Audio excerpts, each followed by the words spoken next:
of Lord Shiva come out of Lord Shankarshan's eyebrows due to his angry mood, and all of them together devastate the entire creation.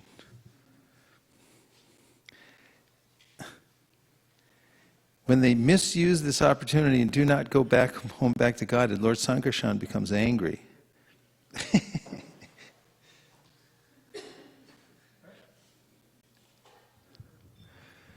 He gives a chance to close down business as a conditioned soul. Okay.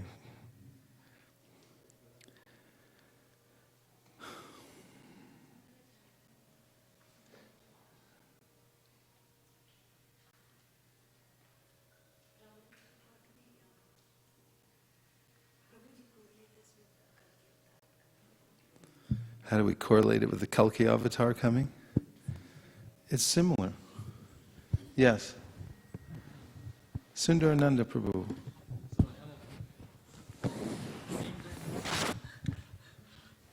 At the same time, Maya tries to prolong or entice us for staying here as long as possible, right, Prabhu? So well, it's a test. Maya is actually on our side. She wants to make us strong. As once someone said, Prabhupada, but Maya is so strong. And Prabhupada said, Maya is not so strong, but your intention is weak. So when Maya gives us tribulation and challenges, it makes our intention strong to get out of the material world.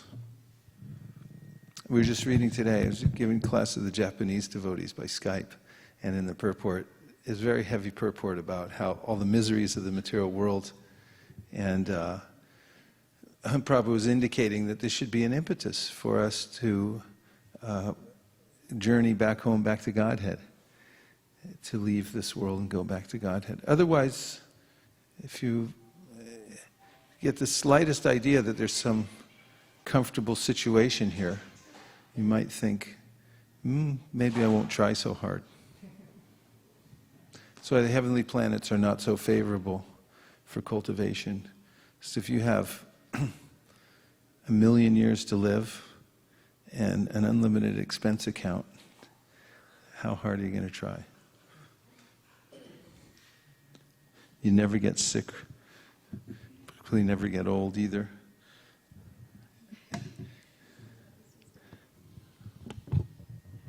I was telling Karvinda the other day that we talk about so much of opulence in the heavenly planets, but in generally opulence comes from doing business, right? There's a lot of economic activity. Doing business? Like, people have, you have sale and purchase, that's how you make money, or you grow things and make money like that and sell it.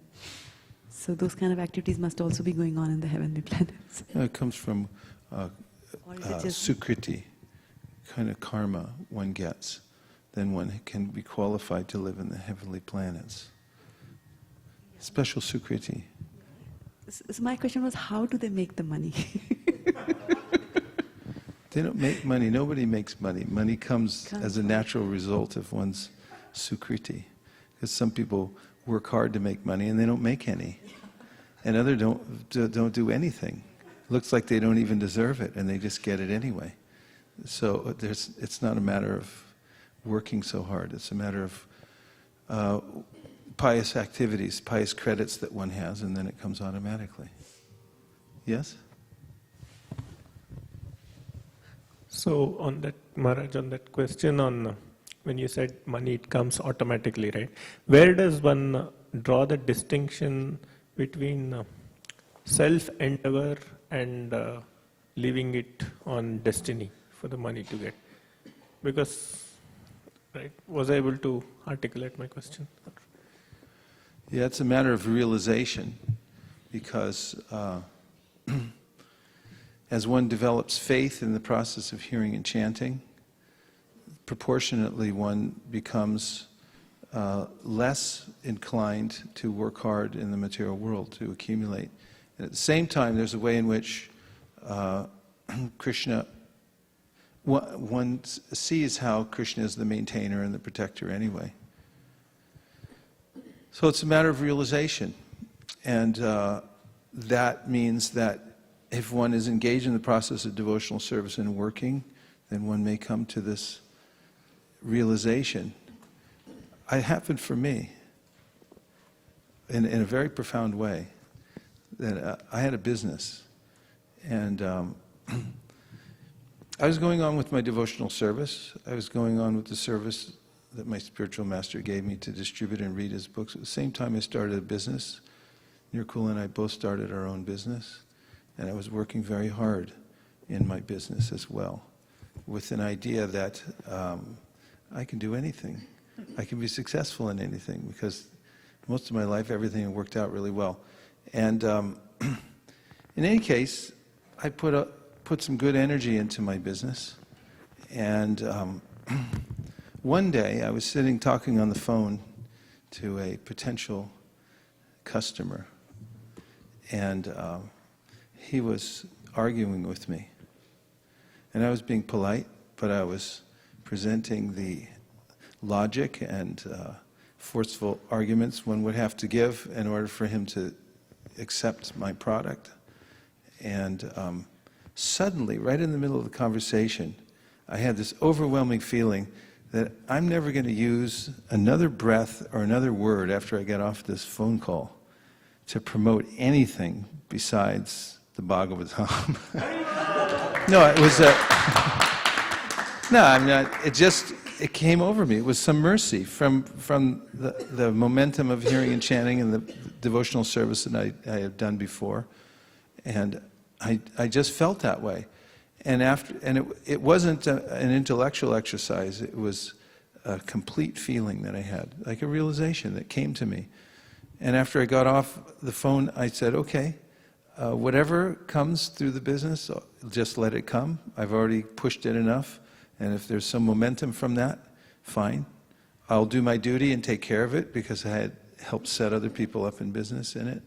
And I just let go because of realization. And interesting thing happened. The income went up. Yeah. After I let go. That was another revelation. Someone called me a couple years later and said, how are you doing so well with this business? And I said, I didn't do anything. I didn't even touch it. I didn't even look at it. And I could see that part of it too, that it has a life of its own. And so I think that it has to come from realization, and one should test that to some degree. Of course, there's a way in which someone may have a service at some point of working hard and giving the fruits of one's income in order to spread Krishna consciousness. That one can get a lot of realization from. I know a devotee I was just talking to who's been looking for work for a while and just found it and very interested in donating most of his income that he gets. That's why he wanted work. He wanted to donate most of his income for some projects. And that's what he thinks about. That's his passion, to do that at this point in his life. And that's good to do that. And if one doesn't hear and chant and doesn't remember Krishna at the same time one's doing one's work, one will be overwhelmed by the false ego and think, I'm doing this, and one may become attached to the fruits of his work and become entangled by it. That's why Krishna says, Tasmat sarveshu kaleshu mama nusmara yujyacha mayarpita mano buddhir mami vaishatya samshayaha. That you should do your work and at the same time remember me.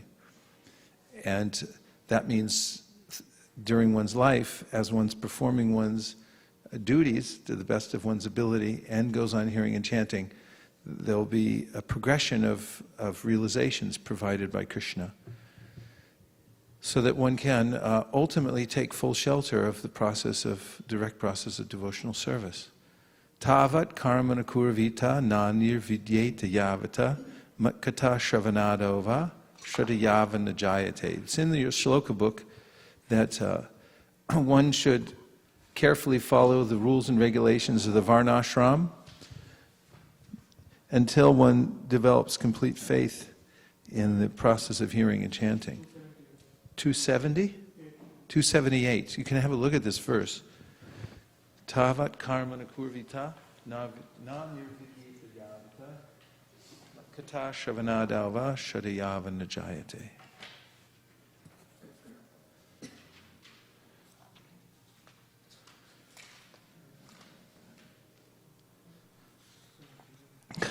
Sorry. Can you see it? 11:29. I'll say, please repeat. Tavat karmani kurvita. Na nirvidyeta yavata. Matkata shravanadava. Shadayavan jayate. As long as one is not satiated by fruit of activity and has not awakened his taste for devotional service by Shravanam Kirtanam Vishnu, one has to act according to the regulative principles of the Vedic injunctions. Okay? Thanks, Maharaj. You're welcome. Maharaj, one more question. Okay? On that. On the heavenly planets you mentioned, right? Is there, I believe there is also death there, because they only, like you said, they live a very long life, but there is death. But then there is also this concept of amrita or nectar, which they got from churning the ocean. And I thought the purpose of amrita was to give immortality. It does to a degree.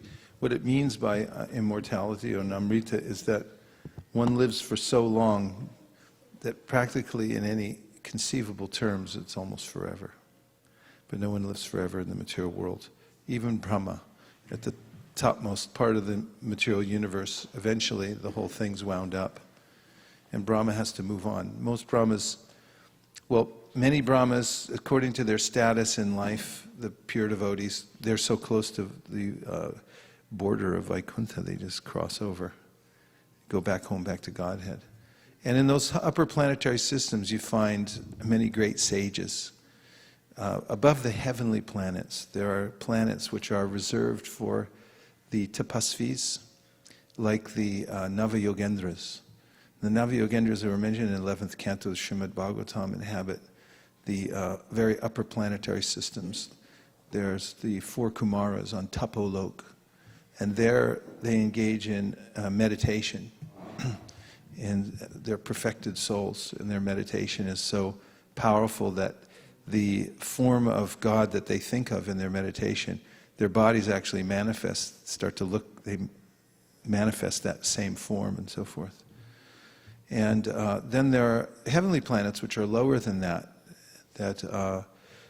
are designed for those who have accumulated pious credits, and they live in a very opulent state, and then eventually, yes, they die, and then they use up their sukriti, and they fall back down to the earthly planet, and they have to start over again. It's a cycle they go through. So, Yasya prabha prabhabato jagadanda koti koti shrishesha vasudari vibhuti binam tad brahma nishkalam anantam ashesha bhutam govindamadi purusham tamaham bhajami. The Brahma describes how there's an unlimitedly variegated situation in the universe where all these different pockets of living entities live according to their previous karmas and so forth. Much of the description of these various regions and planets are mentioned in detail in the 2nd canto of the Srimad Bhagavatam, also in the Sri Brihat Bhagavatamrita. There's a lot of very detailed explanation of the various gradations of the universe.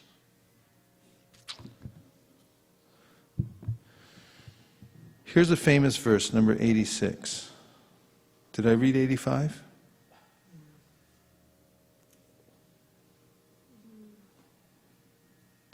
Text 85. Some accept him, whereas others do not, yet everyone is his servant. One who does not accept him, however, will be ruined by his sinful activities. Purport: when a living entity forgets his constitutional position, he prepares himself to be an enjoyer of material resources. Sometimes he is also misguided by the thought that service to the Supreme Personality of Godhead is not absolute engagement. In other words, he thinks that there are many other engagements for a living entity besides the service of the Lord.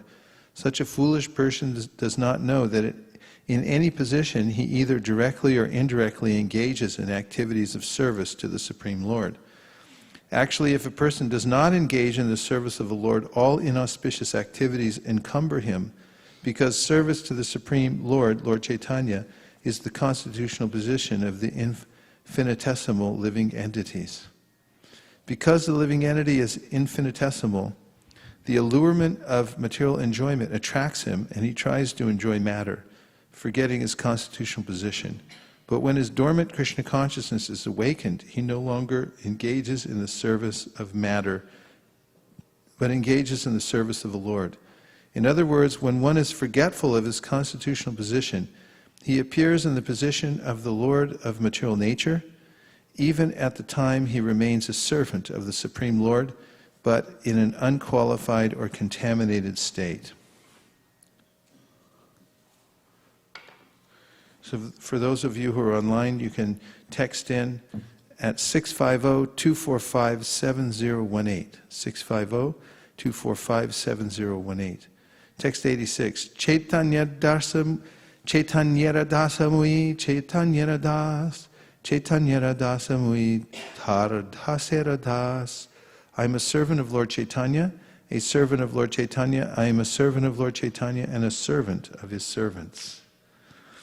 Saying this, Advaita Prabhu dances and loudly sings. Then at the next moment he quietly sits down.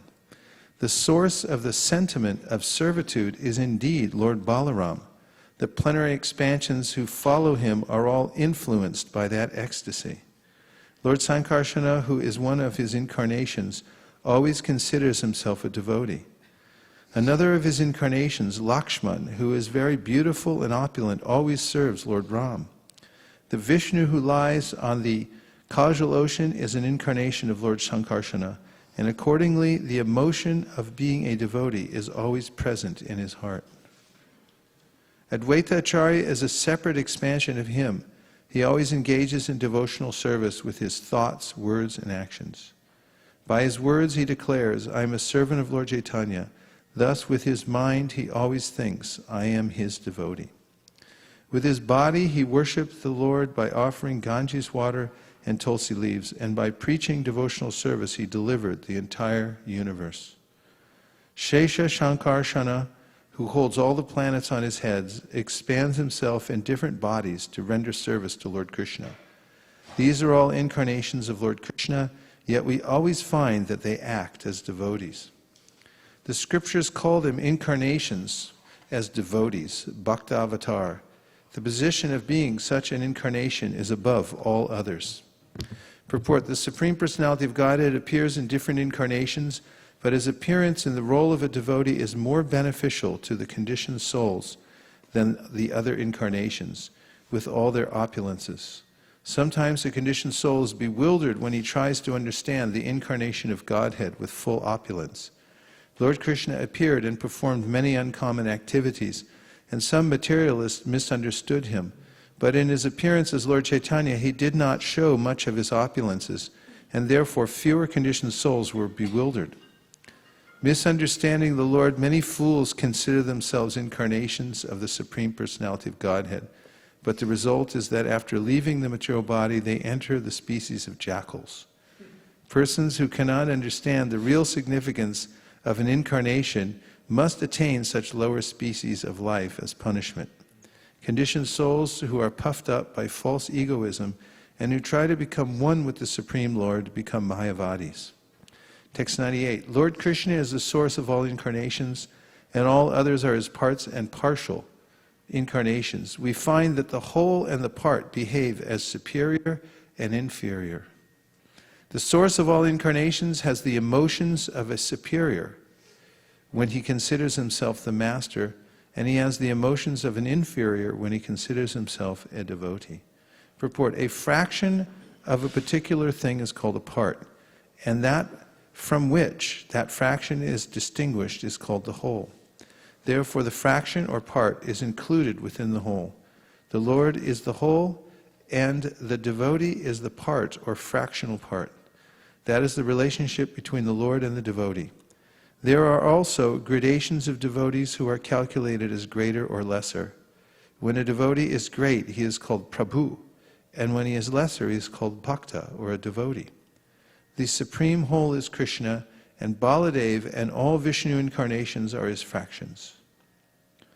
Lord Krishna is therefore conscious of his superior position, and all Vishnu incarnations are conscious of their positions as devotees.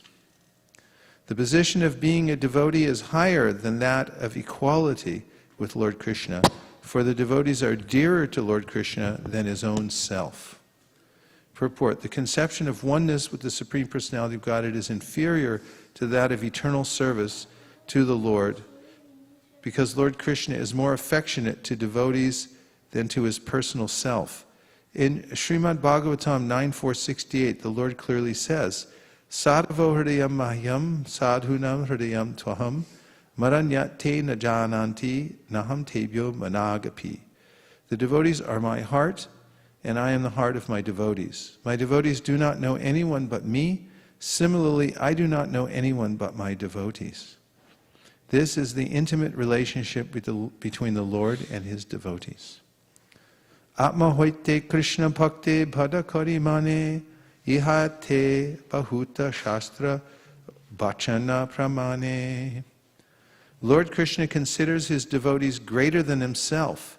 In this connection, the scriptures provide an abundance of evidence. Natata me priyatama atma yonir nashankaraha nacha shankarshano nashrir naivatma cha yata bhavan. O Uddhava, neither Brahma nor Shankara nor Sankarshana nor Lakshmi nor even my own self is as dear to me as you.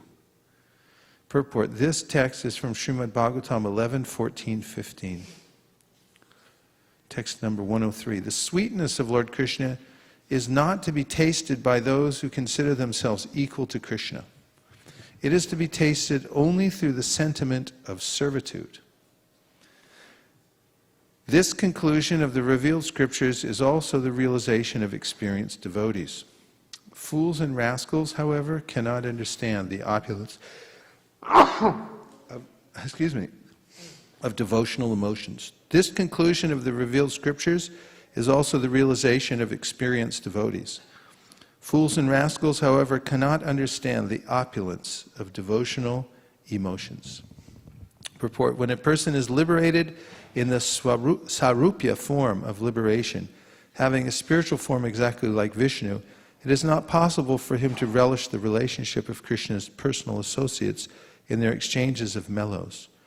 The devotees of Krishna, however, in their loving relationships with Krishna, sometimes forget their own identities. Sometimes they think themselves one with Krishna and yet relish still greater transcendental mellow in that way. People in general, because of their foolishness only, try to become masters of everything, forgetting the transcendental mellow of servitorship to the Lord. When a person is actually advanced in spiritual understanding, however, he can accept the transcendental servitorship of the Lord without hesitation. Bhakta Bhava Angikari Balaram Lakana Advaita Nitananda Shesha Shankarshana Krishnara Madhurya Rasamrita Kari Pano She Shuke Matto Kichu Nahi Jane Ano. Baladev, Lakshmana, Advaita Acharya, Lord Nityananda, Lord Shesha, and Lord Sankarshan taste the nectarian mellows of transcendental bliss of Lord Krishna by recognizing themselves as being his devotees and servants. They are all mad with that happiness and they know nothing else. What to speak of others? Even Lord Krishna himself becomes thirsty to taste his own sweetness. He tries to taste his own sweetness, but he cannot do so without accepting the emotions of a devotee. Purport: Lord Sri Krishna wanted to relish the transcendental mellow of a devotee, and therefore he accepted the role of a devotee by appearing as Sri Krishna Caitanya Mahaprabhu. Therefore, Lord Krishna accepted the position of a devotee and descended in the form of Lord Caitanya, who is complete in every respect. He tastes his own sweetness through the various emotions of a devotee. I have formally explained this conclusion. Purport: Lord Caitanya, who is known as Sri Gaurahari, known as who? Sri Gaurahari. Sri Gaurahari is complete in relishing all the different mellows, namely neutrality, servitorship, fraternity, parental affection, and conjugal love.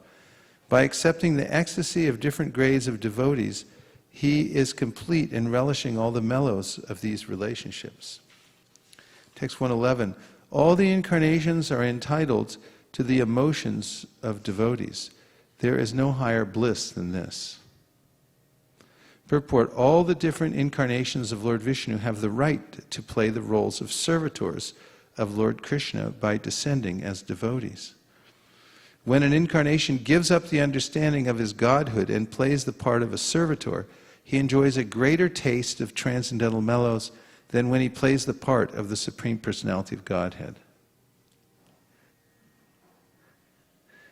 The original Bhakta Avatar, Sankarsana, Sri Advaita, is counted among such incarnations. Purport: although Sri Advaita Prabhu belongs to the Vishnu category, he displays servitorship to Lord Caitanya Mahaprabhu as one of his associates.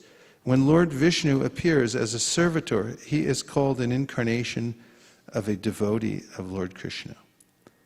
Sri Shankarshan, who is an incarnation of Vishnu in the spiritual sky, known as the Greater Vaikuntha, is the chief of the quadruple incarnations and is the original incarnation of a devotee. Lord Mahavishnu, who is lying on the causal ocean, is a manifestation of Sankarsana. He is the original personality of Godhead who glances over the material and efficient causes of the cosmic manifestation.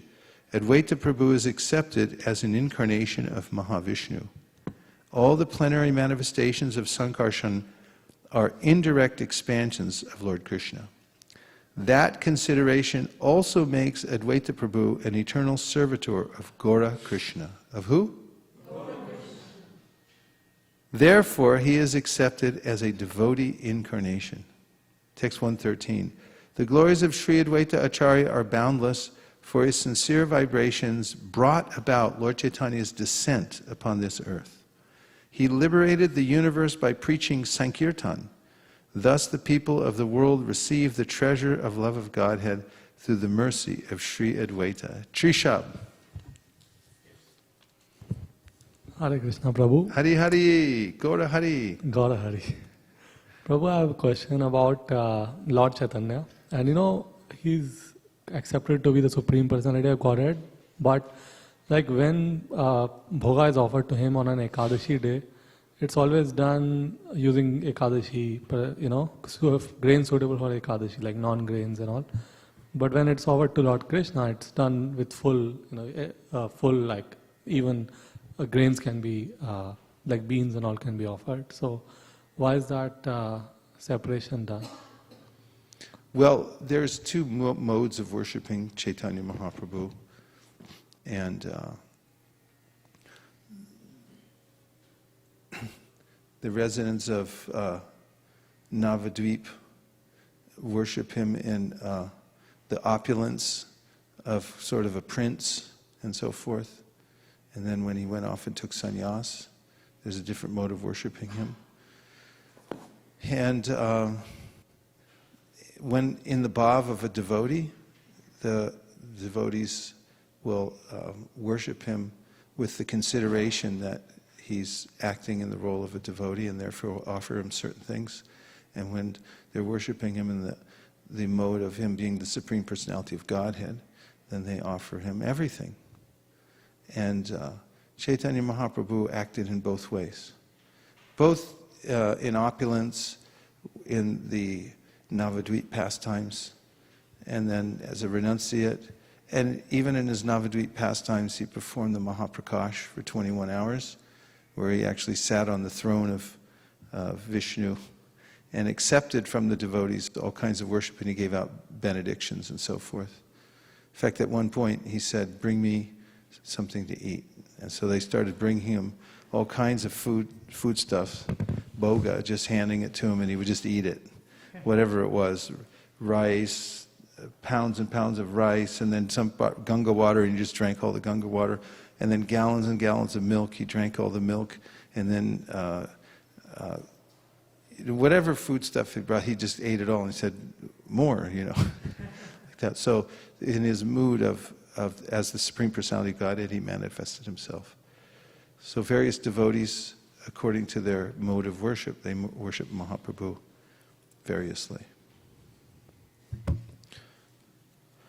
I offer my obeisances 10 million times to the lotus feet of Sri Advaita Acharya. Please do not take offense at this. Isn't that a nice verse? First I'll say, who can describe the unlimited glories of Advaita Acharya? I write here as much as I have known from great authorities. I offer my obeisances 10 million times to the lotus feet of Sri Advaita Acharya. Please do not take offense at this. Your glories are as fathomless as millions of oceans and seas. Speaking of its measure is a great offense indeed. All glories to Sri Advaita Acharya. All glories to Lord Caitanya Mahaprabhu and the superior Lord Nityananda. Thus in 2 verses I have described the truth concerning Advaita Acharya. Now, O devotees, please hear about the 5 truths, Panchatattva. Sri Rupa Raghunath Padi Jarash Chaitanya Charitamrita Kahi Krishna Das. Praying at the lotus feet of Sri Rupa and Sri Raghunath, always desiring their mercy, I, Krishnadas, narrate Sri Chaitanya Charitamrita following in their footsteps. Here we are, chapter 7, Lord Chaitanya and 5 features. Actually, at one time this was a separate book. Early on when Prabhupada, before Prabhupada came out with the Sri Chaitanya Charitamrita, there was a book called Lord Caitanya and 5 Features. And I remember when it first came out because I was at Fisherman's Wharf in San Francisco, I think early 1974, and our temple president, Bhaktadas, who now lives in Thailand, very nice devotee, he had an old white Mercedes that he had joined with, and he used to drive down there while we were distributing books, and whenever new books would come out, he'd just bring them out to us and hand them to us, and we'd just keep distributing. And it was a big yellow book. I actually still have a copy at home I can show you, called Lord Caitanya and 5 Features, this big, that thick, of this chapter from the... so that was an early release before the Chaitanya Charitamrita came out later on. And we distributed that to people walking down the street in Fisherman's Wharf. Pardon me? Why it was so thick, the 1 chapter? What is it? Why it was so thick, only 1 chapter? No, we'll have to look at it and find out. I'll bring the book in, you can do a forensic study and see why the book has such thickness. It's a beautiful book, though. But that used to happen all the time on book distribution. I also remember when the 8th canto of the Bhagavatam came out, because I was in O'Hare Airport, and our book runner, who's still there in Chicago, he hasn't left, he would drive books out all day long to the devotees when we run out of books. And when a new book would come in, it would get shipped right to the temple, and he'd just bring it out to the airport, because that's where we were all day long.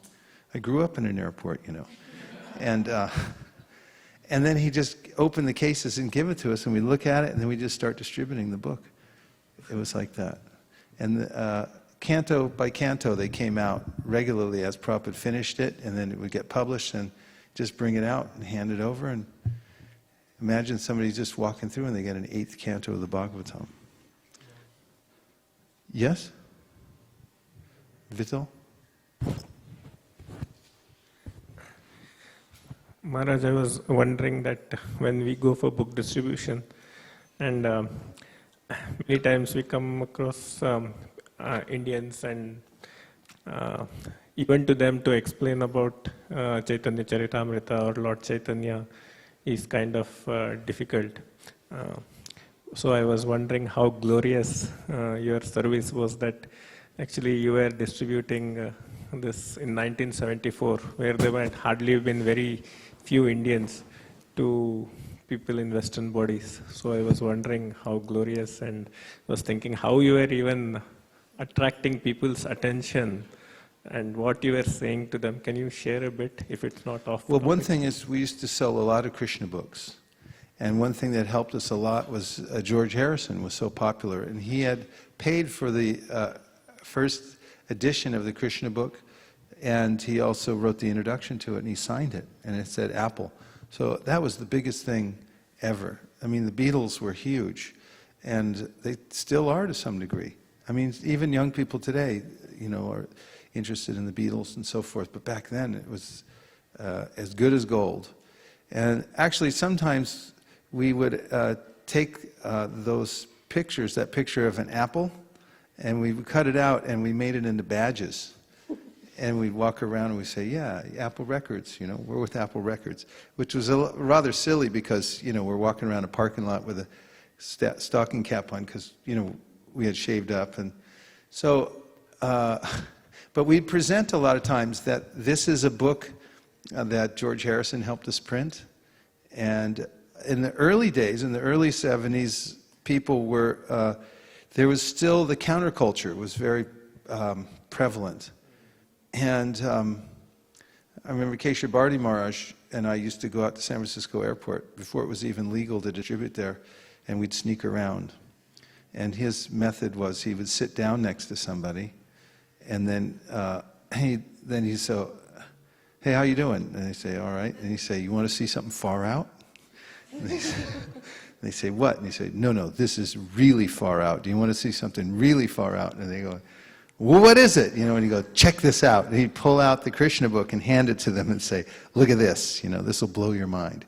And then he'd show them the introduction from George Harrison and show them the pictures. The pictures sold a lot of books because, if you'll notice, they're very colorful. And people in the 60s and 70s like colorful things very much. And we'd talk about yoga meditation and things like that. People were very interested, especially young counterculture kind of people. And then things changed because the hippies all got corrupted and started getting into business and everything like that. Because I remember at one point we started talking to all kinds of other people, and it was a big revelation to talk to somebody who didn't have long hair. And when I presented the books, I spent a lot of time at O'Hare Airport in Chicago in the Midwest. It was the largest airport, I think that, in Atlanta in America. And I used to tell people that these are books meant to wake up pure love for God. You believe in God, right? And I say, yeah, and we just ask a donation to spread love for God. All the devotees called it the God line, because that's what I told people. Say, yeah, books on pure love of God, meant to wake up pure love for God within your heart. You believe in God, right? They say, yeah. And I say, so we just ask for a donation. It goes to spread pure love for God all over the world. And a very simple, kind of straightforward. And also we used to tell people that this book completely rejects all religious activities that are materially motivated and propounds the highest truth, which is reality distinguished from illusion for the welfare of all. Such truth uproots the threefold miseries. This beautiful Bhagavatam, compiled by the great sage Srila Vyasadeva, is sufficient in itself for God realization. As soon as one attentively and submissively hears the message of Bhagavatam, he becomes attached to the Supreme Lord who's within one's heart. Take it with you. And that was Prabhupada's suggestion, because one of the devotees in Los Angeles, Prabhupada was very interested when the Sankirtan devotees would come back from distributing books. He would sometimes call them up to his room and he would ask them, what are you telling people? And sometimes he would tell them, here's something you can say. And he gave that verse. And he also gave the verse, Krishne svadamo pagate dharma ghanadi bisaha. That this beautiful Bhagavatam is as brilliant as the sun. It was arisen just after the departure of Lord Krishna to his own abode, accompanied by religion, knowledge, etc. People who have lost their vision in this dark age of Kali will get light from this Purana. So we used to say that also. And at one point, I remember in Denver, I used to tell people, I'll just take a completely direct approach. So I walk up to people and say, please accept my obeisances. And then I'd hand the book over and use a shloka and just tell them the shloka from the book. And we experimented with many different ways of presenting. Who asked? I forgot. Oh, you were asking. We experimented with many different ways. Many times, if somebody very popular in society, especially like a musician or something like that, would be interested in Krishna consciousness, or they would use lyrics in their songs that related to the books, then we would bring that up. Stevie Wonder, who's still a very popular musician, was interested in Krishna consciousness, still is. He wrote a song, an album called Songs in the Key of Life, and in it he chants Hare Krishna. And as a matter of, and so we used to tell people, we approached people who would likely be fans of Stevie Wonder and say, yeah, Stevie Wonder's into this. And then we'd explain the book. And people would take it on the basis of that, oftentimes. And just recently in Los Angeles, Stevie Wonder had a concert to thank all the people in his life who have helped him throughout the many years. And he called the Los Angeles Temple. And he invited the devotees to come be part of the celebration. And they all went there, about 20 devotees, and they chanted Hare Krishna on stage at his request. And his manager, who called the temple, said that he was adamant and very eager that the devotees had to be there to chant Hare Krishna to, in his words, purify the environment. So we were very in tune with who was saying what and these kinds of things about and appreciating the books and things, and we represent that to people in the public, and that helped a lot also. Yes. Are there anything specific that when we present Chaitanya Charitamrita, Prabhu, that we've been doing and trying to talk to people, but I've one thing you could tell people sure. is that when you remember Lord Caitanya, then difficult things become easy, and easy things, if you forget him, easy things will become difficult. I'm trying my best. I know that one person is very inclined to Krishna consciousness, and I'm trying my best that she takes Chaitanya Charitamrita. So I was just thinking that, because they already have a set of Bhagavatam, but she's like, I don't have that much time, and I want to use... That's okay, but when you put the Bhagavatam and the Chaitanya Charitamrita together, it's described in the literature itself that it becomes ambrosia. Because one is like nectar and the other is like camphor, and when you mix the two together, the Bhagavatam and the Chaitanya Charitamrita, you get ambrosia. And so the two should be mixed. There's a synergistic effect. And even if they don't have time to read it, they're deities. We don't mind if they don't read it right away. But the influence of the literature being in their home. See, according to the science of Vastu, every object in the world has an influence. It exerts an influence on the environment. That's why it's so important to design buildings and one's environment in a certain way so that the energy flows in the correct way. Have you ever noticed in your environment if it's cluttered with various objects? I notice sometimes if I'll stay somewhere and someone has some weird poster in their room or something like that, it's like I keep looking at it and think, all right, there's an influence that comes from that. So in the same way, and especially, Gaudiya Vaishnava literatures have this spiritual power to them, which is mentioned in the Shastra. And just by keeping the books in one's home, it exerts the spiritual influence over all the members of the family, including those who are just being born, the kids who are just growing up, and things like that. And I told that story in Washington, D.C. once at a Sunday program, about how kids who grow up with the full Bhagavatam inside the house become influenced by that.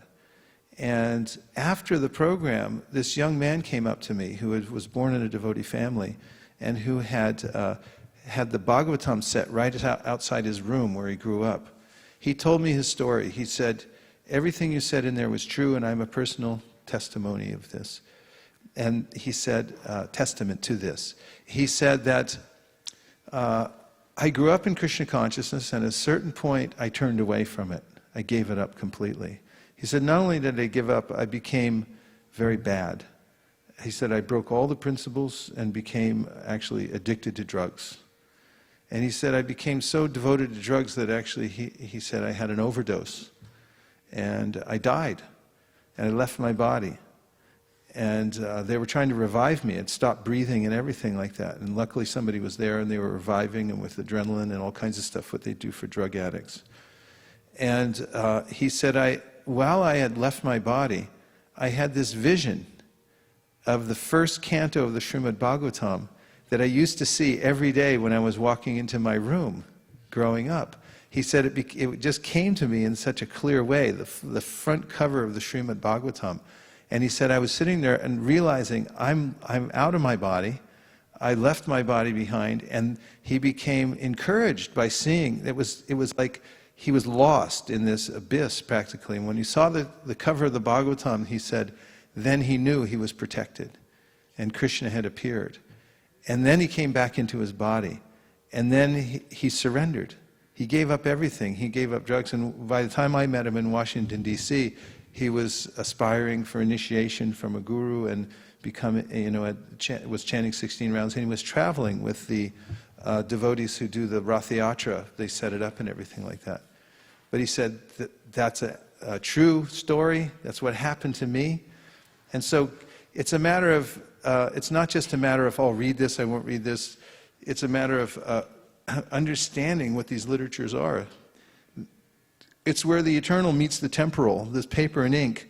The Lord appears as a deity, but these books are a special manifestation of Krishna. He appears in the Shastra. And that Shastra deity is the most merciful of all the deities because it goes from house to house. Nitai Kripa Prabhu, who just flew all the way from the United Kingdom to be with the devotees here, let's welcome him. One of the original devotees of ISV, and also our house graphic artist who presented this poster and all the other posters that come out every month. Even though he's in the UK, he produces these every month. He was just telling me today about how he had become a devotee by reading the Science of Self-Realization. Somebody gave it to him on the street, and he read the book, he became convinced, which is a big thing because, he was, didn't he have the spiky hair and stuff like that? He's in England, he was like a rebel kind of, and he was like, the heck with everybody and everything. And then he read this book and he said, okay, I'll surrender to God. And so, he became a devotee, and he told me that same book that he had, he and his wife live in the UK, and they moved into a place, and they left some of their things with his father, at his father's house. And so he went over to visit his father recently, and his father was there reading the same book that he got on the street and appreciating it, right? And we were just thinking how powerful these books are. That, if he read it, he became a devotee, and now he's made other devotees. And now his father, who wasn't that particularly interested in Krishna consciousness, but because the book was sitting there, it called to him off the bookshelf. And he came home and he caught his father reading the Science of Self-Realization, just as he had read it. And so there's great potency in these books, just if they're in the house. They'll have this effect on people. And sometimes 20 years later, and sometimes this is just speculation, don't mind. But I think what happens is, a lot of times people distribute the book to themselves. Because what happens is, like, a devotee will distribute a book to somebody and then die soon times afterwards. A lot of devotees have been book distributors and they've passed away. I can count them on two hands. More are coming along. But then they take rebirth into a devotee family, the same family they distributed the book to. Then they grow up, and the book is still on the shelf that they distributed to their family, right? And then the mother or the father says, here, why don't you read this? Or they just find it, and then they become a devotee. So just keep in mind that the book you distribute to somebody might come back to you. What? Yes, this happens. Because we met one young man in Japan about 10 years ago. He was traveling with his high school. He had this cruise ship that the students would travel around, and they'd take all their classes on the boat, and then they'd stop at every port of call, and they'd get off, and they have 5 days or something like that to go and explore. So we were in the Mangalartik in Tokyo, Japan, Satyadev Prabhu and I, and this young American kid showed up from Baltimore. And we said, what are you doing here? Because that temple was hard to find, and it was in Tokyo. And practically no Western devotees we see there, and it was really hard to find for anybody because it was so packed away in the, right? Were you there at that old temple? It was packed away in this neighborhood. I got lost a couple times, thought I'd never get out. And so he found the temple. And we said, what are you doing here? And then he told us his story. He said that he grew up in a family. His mother had bought a book, a Krishna book, in a parking lot in Los Angeles, and then moved to Baltimore, got married, had a kid, which was him, and he grew up. He was 16 years old, and he started asking, what's life for? Who's God? Why do I have to die? And all these other questions. And then he started reading every book in the world, like the Bible, the Koran, all the Buddhist books, anything he could get his hands on, and he still wasn't satisfied. So she remembered, oh right, 20 years ago when I was in Los Angeles, I met a Hare Krishna. That book is still on the shelf. So she took it down. She said, why don't you try this? Try Krishna. You tried everything else. He read the Krishna book, and he said, there it is. And he carried that book with him everywhere he went. It became his deity. Daru Brahma, who's the wife of our own Pushta Krishna Prabhu, the great doctor who lives by here and great spiritual scientist and great devotee of Srila Prabhupada. His wife Daru Brahma, when she was just in her teens, she was walking through a mall in Southern California, and a devotee walked up to her and sold her a Bhagavatam. And she said she just appreciated that he was a pure soul, so she gave him $20, which is a huge amount at that time because her entire rent was $120 a month. And then she took it home. She had no idea what it was, but she kept it on a desk by her front door, on a table. And she said after about a year of walking in and out and seeing it there, one night it called to her and she said, I got to sit down and read this. It was a rainy night and the fire was burning in her house, in the fireplace. And she sat down and she read the whole book. She started reading the book and she said then it all made sense. And she could understand that there was a super soul. That she was a soul and there was a super soul. She read that, it was a Canto 2. And then that book, she said, became her constant companion. She used to keep it by her head when she would sleep. And she would wake up in the night and feel if it was still there. And then she'd wake up in the morning. And then she read so much of it, she said at work, she worked at the post office and there was an Indian woman there who was a Mayavadi. And she was preaching to her Mayavad philosophy, and then she said, oh no, that's not right. And she defeated her just from reading this second canto of the Bhagavatam. And she realized, wow, something's happened in me because of this book.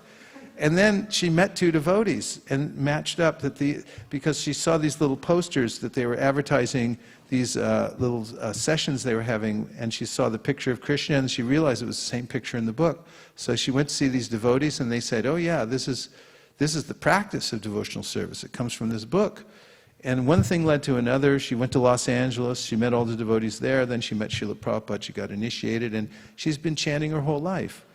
So these books are not ordinary. It's not just an academic thing, oh, I'll read it, I won't read it. They're worshipable deities that have appeared in this age to give benediction to people all over the world. Krishna swadamo pagate, dharma ganadi bisaha. Just after Krishna left, the Bhagavatam appeared. And it happens to be in written form because Srila Vyasadeva wrote it down. He knew in this age of Kali people wouldn't have the same lifestyle where they would learn the Bhagavatam from the time they were young or learn any of the Vedas. People don't learn the Vedas when they're kids. So he wrote it down knowing that it would be beneficial for all the people in general, so it would be available. So it's very important that people have all these books. Their kids will run faster and jump higher, and they'll have experiences that they can't even imagine just from keeping the books in their home. Yeah, that's a fact.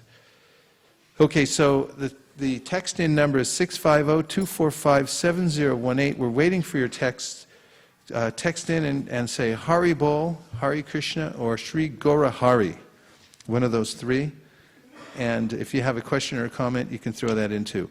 That's 650-245-7018. Give us a Hari Bol. We're beginning chapter 7, Lord Caitanya in 5 features.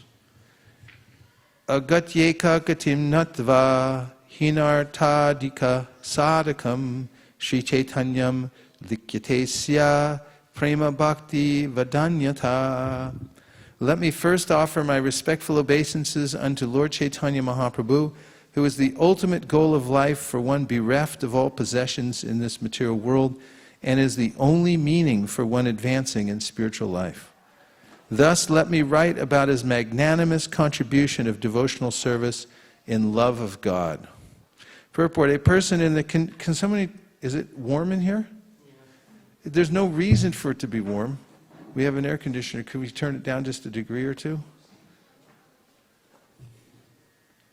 We already suffered in the other building long enough. I think we paid our dues.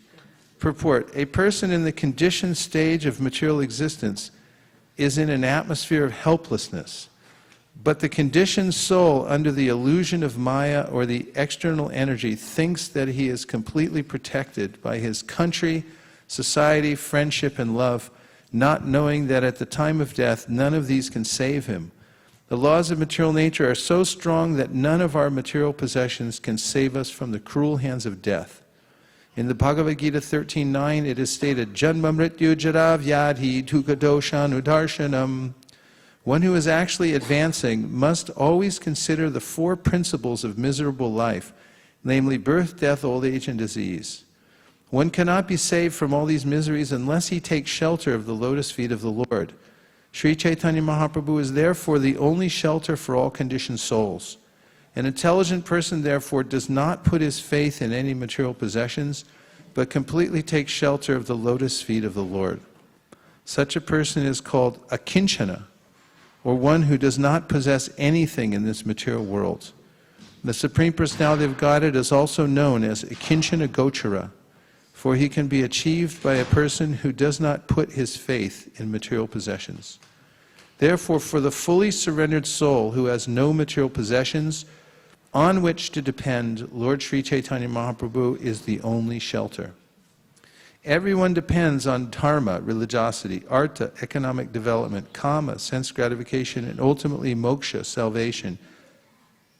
But Sri Caitanya Mahaprabhu, due to his magnanimous character, can give more than salvation. Therefore, in this verse, the words, hinartha dika sadakam, indicate that although by material estimation salvation is of a quality superior to the inferior interests of religiosity, economic development, and sense gratification, above salvation there is the position of devotional service and transcendental love for the Supreme Personality of Godhead. Sri Caitanya Mahaprabhu is the bestower of this great benediction. Sri Caitanya Mahaprabhu said, Prema Pumarto Mahan. Love of Godhead is the ultimate benediction for all human beings. Srila Krishnadas Kaviraj Goswami, the author of Sri Chaitanya Charitamrita, therefore first offers his respectful obeisances unto Lord Caitanya Mahaprabhu before describing his magnanimity in bestowing love of Godhead. Jai Jai Mahaprabhu Shri Krishna Chaitanya Tahara Charanashrita Shebhada Tanya. Let me offer glorification to the Supreme Lord, Sri Caitanya Mahaprabhu. One who has taken shelter of his lotus feet is the most glorified person. Purport, Prabhu means master. Sri Caitanya Mahaprabhu is the supreme master of all masters. Therefore, he is called Mahaprabhu. Any person who takes shelter of Sri Krishna Chaitanya Mahaprabhu is most glorified because by the mercy of Sri Chaitanya Mahaprabhu, he is able to get promotion to the platform of loving service to the Lord, which is transcendental to salvation. Can we move some of the chairs so the devotees in the back don't have the energy blocked? Hare Krishna. We want to make sure that... Are you all comfortable back there?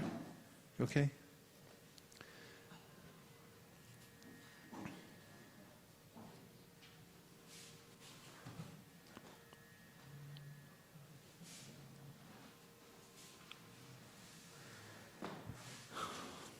In the beginning, I have discussed the truth about the spiritual master. Now I shall try to explain the Panchatattva. Purport. In the first chapter of the Chaitanya Charitamrita Adi Lila, the author, Srila Krishnadas Kaviraj Goswami, has described the initiator spiritual master and the instructor spiritual master in the verse beginning with the words Vande Gurun Isha Bhaktan Isham Ishavatarakan. In that verse, there are 6 transcendental subject matters, of which the truth regarding the spiritual master has already been described. Now the author will describe the other 5 tattvas, truths, namely Isha Tattva, the Supreme Lord, his expansion tattva, his incarnation tattva, and his energy tattva, and his devotee tattva.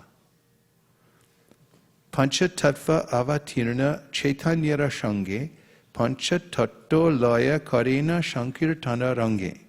These 5 tattvas incarnate with Lord Caitanya Mahaprabhu, and thus the Lord executes his Sankirtan movement with great pleasure.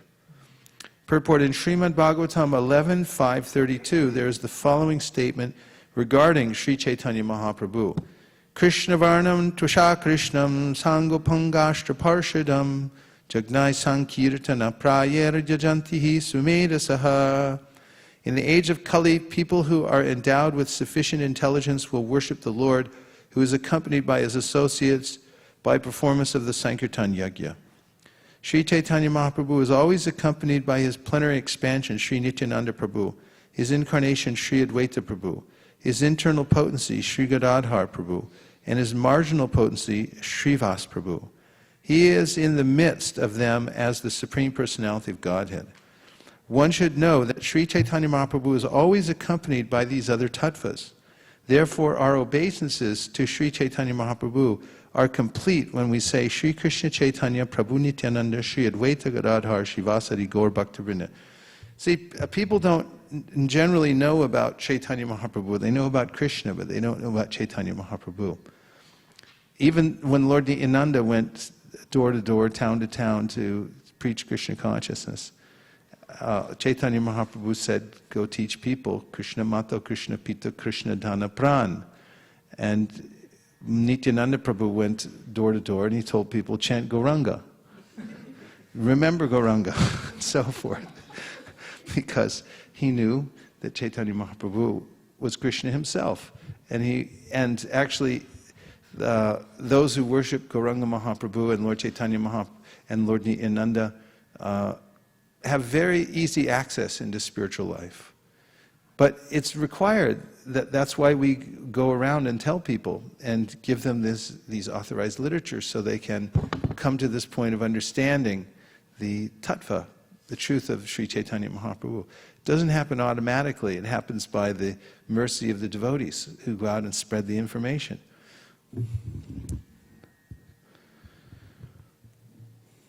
Do we have sets of Chaitanya Charitamritas available? Are you sure? Can I see one? Can I have verification of that? I would like to see one case. We just put it right here just to make sure. Because I heard we're running out. I was on a call this morning with some of the GBCs, and they were worried that we would run out of all these books. So I want to make sure we have some. As preachers of the Krishna consciousness movement, we first offer our obeisances to Sri Krishna Chaitanya Mahaprabhu by chanting this Pancha Tattva mantra. Then we say Hare Krishna, Krishna Krishna, Hare Hare, Hare Rama, Rama Rama, Hare Hare. There are 10 offenses in the chanting of the Hare Krishna Mahamantra, but these are not considered in the chanting of the Pancha Tattva mantra, namely, Sri Krishna Chaitanya Prabhu Nityananda Sri Advaita Gadadhar Srivasadi Gaura Bhaktivinoda. Sri Chaitanya Mahaprabhu is known as Mahavaranyaya Avatar, the most magnanimous incarnation. Oh, look at that. We have a set. Okay, you can put it right here. This is a full set of Sri Chaitanya Charitamritas. We're practically giving them away this month. Don't tell a lot of people, but I mentioned it on the call this morning, and practically the phone went dead because they couldn't believe we were giving them away so cheaply, so inexpensively. Anyway, the money's nothing. They're only $99 for the full set of the Sri Chaitanya Charitamrita. So everyone, you can take them, give them to all your friends, relatives, everyone at work, and for every room in your house. Sri Chaitanya Mahaprabhu is known as Mahavaranyaya Avatar, the most magnanimous incarnation, for he does not consider the offenses of the fallen souls. Thus, to derive the full benefit of the chanting of the Mahamantra, which is Hare Krishna, Krishna Krishna, Hare Hare, Hare Rama, Rama Rama, Hare Hare, we must first take shelter of Sri Chaitanya Mahaprabhu, learn the Panchatattva Mahamantra, and then chant the Hare Krishna Mahamantra. That will be very effective. Okay, good. Some questions and some amazed looks. First, Prabhu, go ahead. Questions, comments? Prabhu, once I heard this, His Holiness Jayapatak Maharaj went to South India and he was visiting one of the temples, I don't know which temple it is. One of the devotees from Sri Sampradaya, they heard this chanting of Hare Krishna is so important, so they used to chant. But that devotee came to Maharaj and asking, I'm chanting this Hare Krishna mantra for so many years, but I don't see any, I don't see any effect in me. So Maharaj said, are you chanting Panchatattva mantra? He said, I don't know what is it. So Maharaj told him the Panchatattva mantra. After 5 months, Maharaj again visited the temple. That devotee was still there, and he came to the temple. The moment he saw Maharaj, he ran and fell at his feet and said, Maharaj, what happened? Maharaj, I'm feeling so bliss now. Why? What happened? Because this is what I never know about the Panchatattva.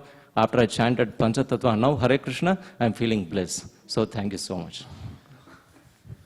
Doyal Nitai Chaitanya Bole, Nachariyar Marman, Nachariyar Marman, Nachariyar Marman, Nachariyar Marman, Nachariyar Marman, Doyal Nitai Chaitanya Bole, Nachariyar Marman, Doyal Tonai He, He Man Doyal Tonai He, Marke Premede. Doyal Nitai Chaitanya Bole Nachariyar Marman. So many songs about Sri Chaitanya Mahaprabhu remembering his merciful nature, and this is one of them, Doyal Nitai Chaitanya, that although Nityananda Prabhu takes a beating in the marketplace, still he delivers love of God to Madhai and Jagai, of course. And this is the merciful nature of Chaitanya Mahaprabhu. They don't vichartana, they don't consider any offenses. They simply distribute love of God. So this purport is very important, remembering that we approach Radha and Krishna through Sri Chaitanya Mahaprabhu. Otherwise, in this age, there will certainly be offense. Actually, in any age, through Chaitanya Mahaprabhu, one can approach Radha Krishna, but not directly. Not possible. Taking advantage of Sri Chaitanya Mahaprabhu, many unscrupulous devotees manufacture a Mahamantra of their own. Sometimes they say, Bhaja Nitai Gaur Radhe Sham Hare Krishna Hare Ram, or Shri Krishna Chaitanya Prabhu Nityananda Hare Krishna Hare Rama Shri Radhe Govinda. Actually, however, one should chant the names of the full Panchatattva, namely Shri Krishna Chaitanya Prabhu Nityananda, Shri Advaita Gadadhar Shivasadi Gaur Bhaktavrinda. What is that mantra? Shri Krishna Chaitanya Prabhu Nityananda, Shri Advaita Gadadhar Shivasadi Gaur. And then the 16 words, Hare Krishna, Krishna Krishna, Hare Hare, Hare Rama, Rama Rama, Hare Hare. But these unscrupulous, less intelligent men confuse the entire process. Of course, since they are also devotees, they can express their feelings in that way. But the method prescribed by Sri Chaitanya Mahaprabhu's pure devotees is to first chant the full Panchatattva mantra and then chant the Hare Krishna mantra. Hare Krishna, Krishna Krishna, Hare Hare, Hare Ram, Ram Ram, Hare. Text 5. Panchatattva eko vastu nahi kichu bed rasha asha aswadite tabo vivida bided. Spiritually, there are no differences between these 5 tattvas. For on the transcendental platform, everything is absolute. Yet there are also varieties in the spiritual world, and in order to taste these spiritual varieties, one should distinguish between them. Purport. In his Anubhashya commentary, Sri Bhaktisiddhanta Saraswati Thakur describes the Panchatattva as follows. The supreme energetic, the personality of Godhead, manifesting in order to enjoy 5 kinds of pastimes, appears as the members of the Panchatattva. Actually, there is no difference between them because they are situated on the absolute platform, but they manifest different spiritual varieties as a challenge to the impersonalists to taste different kinds of spiritual humors, rasas. In the Vedas it is said, Parasa Shaktir Vividaiva Shuyate. The varieties of energy of the Supreme Personality of Godhead are differently known. From this statement of the Vedas, one can understand that there are eternal varieties of humors or tastes in the spiritual world. Sri Gauranga, Sri Nityananda, Sri Advaita, Sri Gadadhar, and Sri Vas Thakur are all on the same platform, but in spiritually distinguishing between them, one should understand that Sri Caitanya Mahaprabhu is the form of a devotee. Nityananda Prabhu appears in the form of a devotee's spiritual master. Advaita Prabhu is the form of a bhakta, devotee, incarnation. Gadadhar Prabhu is the energy of a bhakta, and Srivas Thakur is a pure devotee. Thus, there are spiritual distinctions between them. The Bhakta Rupa, Sri Caitanya Mahaprabhu, the Bhakta Swarupa, Sri Nityananda Prabhu, and the Bhakta Avatar, Sri Advaita Prabhu, are described as the Supreme Personality of Godhead Himself, His immediate manifestation, and His plenary expansion. And they all belong to the Vishnu category. Although the spiritual and marginal energies of the Supreme Personality of Godhead are non-different from the Supreme Personality of Godhead Vishnu, they are predominated subjects, whereas Lord Vishnu is the predominator. As such, although they are on the same platform, they have appeared differently in order to facilitate tasting of transcendental mellows. Actually, however, there's no possibility of one being different from the other, for the worshipper and the worshipable cannot be separated at any stage. On the absolute platform, one cannot be understood without the other. Reflections. That is one thing you've heard so far that's stuck in your mind. Mukharavind.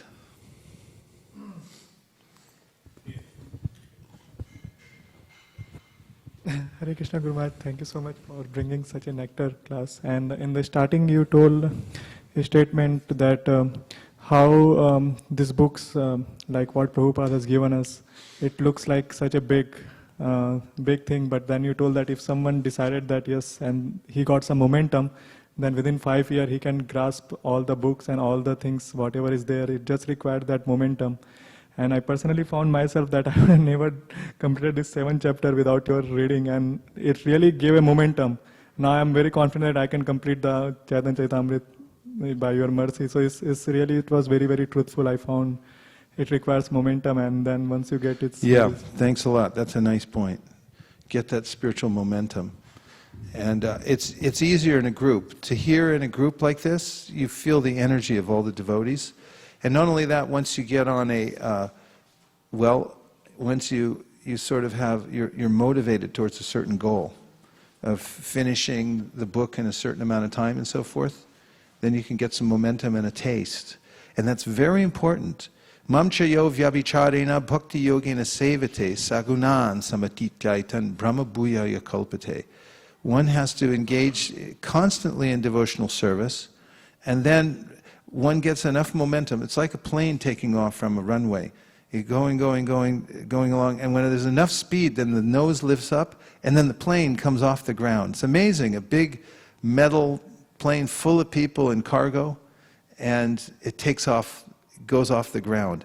So when you constantly engage in devotional service, hearing and chanting, at least every day, a lot every day, as much as possible, then over some time, you get the momentum, you can actually rise above the 3 modes of material nature and come to the level of Brahman. Thank you. I really like your point. Okay. Sundarananda Prabhu. To take shelter of Lord Caitanya and chant the Panchatattva mantra, so that we can chant the Hare Krishna Maha mantra without any offenses. It's amazing. Nothing comes for free in this age. There's always a catch. But when you hear about Chaitanya Mahaprabhu, how giving out free love of God, being so merciful, not considering everything, it's such a relief, isn't it? Wow. Who was next? Trishab. Okay, Harivamsha, and then Trishab. And then we have a text. Actually, thank you, Prabhuji. Actually, and we have these full sets of Chaitanya Charitamritas. Take them out, distribute them to your friends, take them home tonight. They're only $99. Yes, go ahead. Yeah, I also really like the point which you mentioned in the beginning of the class that there are so many books, and we can make a disciplined reading, as he said, in 5 years. Voracious, you should be voracious. Voracious reader of the books. They should be all marked up. The books should be like the covers falling off. Not that you pull a book off the shelf and it goes cracked because you open because it's brand new or something like that. And that same little bookmark that was there when it was printed is still in the same place and stuff like that.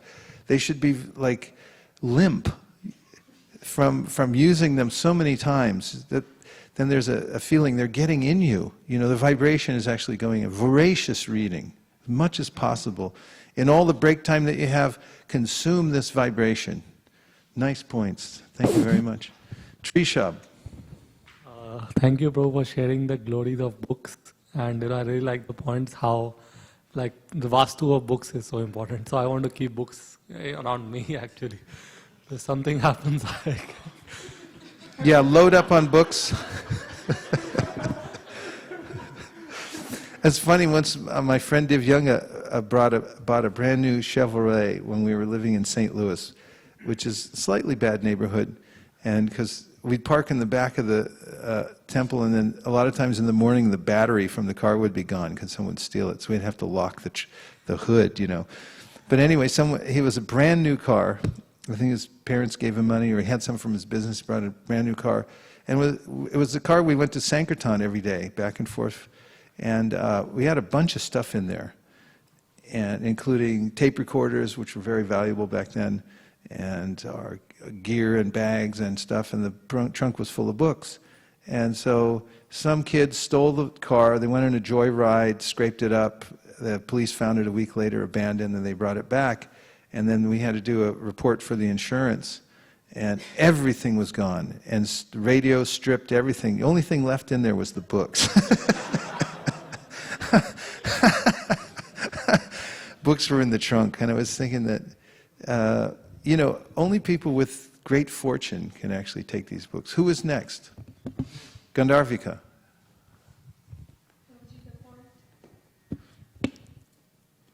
That you mentioned in the beginning of the class, stay in your position, and here everything else will come from that. And by hearing, one may not understand how one can develop good qualities, but it does happen. Because we invest so much in the material world, like so many insurances for everything, but nothing works. But I remember in one of the readings you mentioned how, even though we don't understand, but how Paramatma gets pleased. And he is a real friend, and he helps us to overcome all there is a technology behind this, but it makes so easy when you say that even if we don't understand, hearing does work. So that gives a lot of hope that you can do something that would work. You said with such conviction that nothing works. I think I felt a shockwave go around. It penetrated. This is the power of association. Someone shares their realization, just even in a as you have here, just as a reflection, but because there's realization to it. When you said nothing works, you didn't overemphasize it or anything, it's just from realization. We all felt it. It came through like a shockwave. And then it gives us more faith. What does work? The hearing and chanting, yes. And we should develop a kind of a greed. This is the sign of advancement in devotional service. One's greedy to hear. That you can't wait to hear more, you plan to hear more, just you move other things out of the way so you can hear more voracious hearing and chanting. This is the key to success in spiritual life. Who else had a reflection? Oh, we have a text coming in. This is Lavanya Mataji. Lavanya. Yes. Okay, let's hear. Haribol Guru Maharaj. I love the story about how the books I distribute might just be for me. Thank you for all these wonderful Sankirtan points. Yeah, whatever you do in this life comes back to you. I was reading something the other day about if you tell a lie, it'll always come back to you. Maybe later in life, maybe next life, but it always comes back to you. And it will confound your progress in life, one way or the other, a lie. And if you do some kind of progressive, spiritual good deed for someone else, it'll always come back to you also. And if you dedicate your life to that kind of process of thinking constantly how to do the best thing you can do, the best kind of service you can do for others, then what could you want in life? What could you lack in life? Anything. Another text. No. Okay. I wanted to share something. Oh, yes, please. Yeah. So I was just connecting a few points that were said at different points. One was a few verses ago where you read that you cannot escape from the miseries of death unless you take the shelter of the lotus feet of the Lord. And then you were narrating the story of your acquaintance who had died and was out of the body, and then he saw the Srimad Bhagavatam first canto. And then we also equate the Srimad Bhagavatam to deities, like he's the Krishna deity, so canto 1 would be his lotus feet.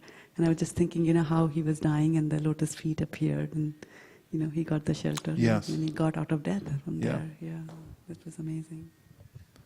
Yeah, very practical. Practical. Yes. I like that your story of your business, how you got that revelation that suddenly, one day that you will not, put any further efforts Yeah. to you convince others about those kind of things, but about Srimad Bhagavatam. So that's, I think, very, it's really touched I'll remember that, a good realization that you have to let it go at some point. Yeah, and it's not an artificial thing. Our advancement in devotional life comes by the mercy of Krishna and the Vaishnavas, or the Vaishnavas and then Krishna. And, by their mercy, one realizes that I can do something, or I have some taste that I didn't have before. And every inch that we win on that path is the most valuable asset that one can have. And it's eternally valuable, eternally valuable. Every inch that I win through material struggle is a waste of time. A waste of time. And will be lost in due course. 2 more texts.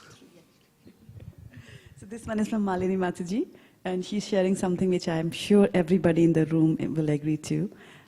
Shri Gaura Hari, I love the Sankirtan lines that Prabhu used for the Srimad Bhagavatam.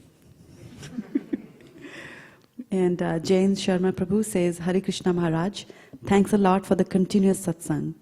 I feel fortunate to have found shelter at your lotus feet. Agree with Mukharvinda Prabhu that the group reading brings the momentum. Hari Bol.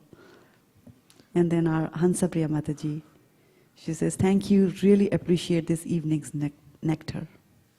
And just to point out that we're taking shelter of Srila Prabhupada's lotus feet. I mean, this is the great treasure of spiritual life, that we have this availability. There's no restriction for association with the great souls by hearing, getting their Vani. And Prabhupada's left us these books he gave us to hear and chant, and now, we have the pleasure of huddling at his lotus feet and hearing what he had to say. And there's no difference between that. In fact, it's better, because it was hard to get Prabhupada's association personally. You had to be there. And once you were there, it didn't mean you could get in the room or anything like that. And it didn't mean that he would reveal everything, in a darshan or anything like that. But he did reveal everything through his books. And from the heart of a completely pure soul, one can get all the spiritual wealth in the world. And he put that down in these books. That's why no one should hesitate. Everyone should have the Sri Caitanya Charitamrita. Why? Because Prabhupada wrote it. He poured his heart into the book. And actually I read a verse a while back that it said the Vedic literatures are valuable when they're accompanied by the commentaries of the great pure devotees. Then it has even greater value, the combination of those two things. And that's what's embodied here in the Sri Caitanya Charitamrita. Did I point out the box? It's right here. Okay. Other reflections? Yes.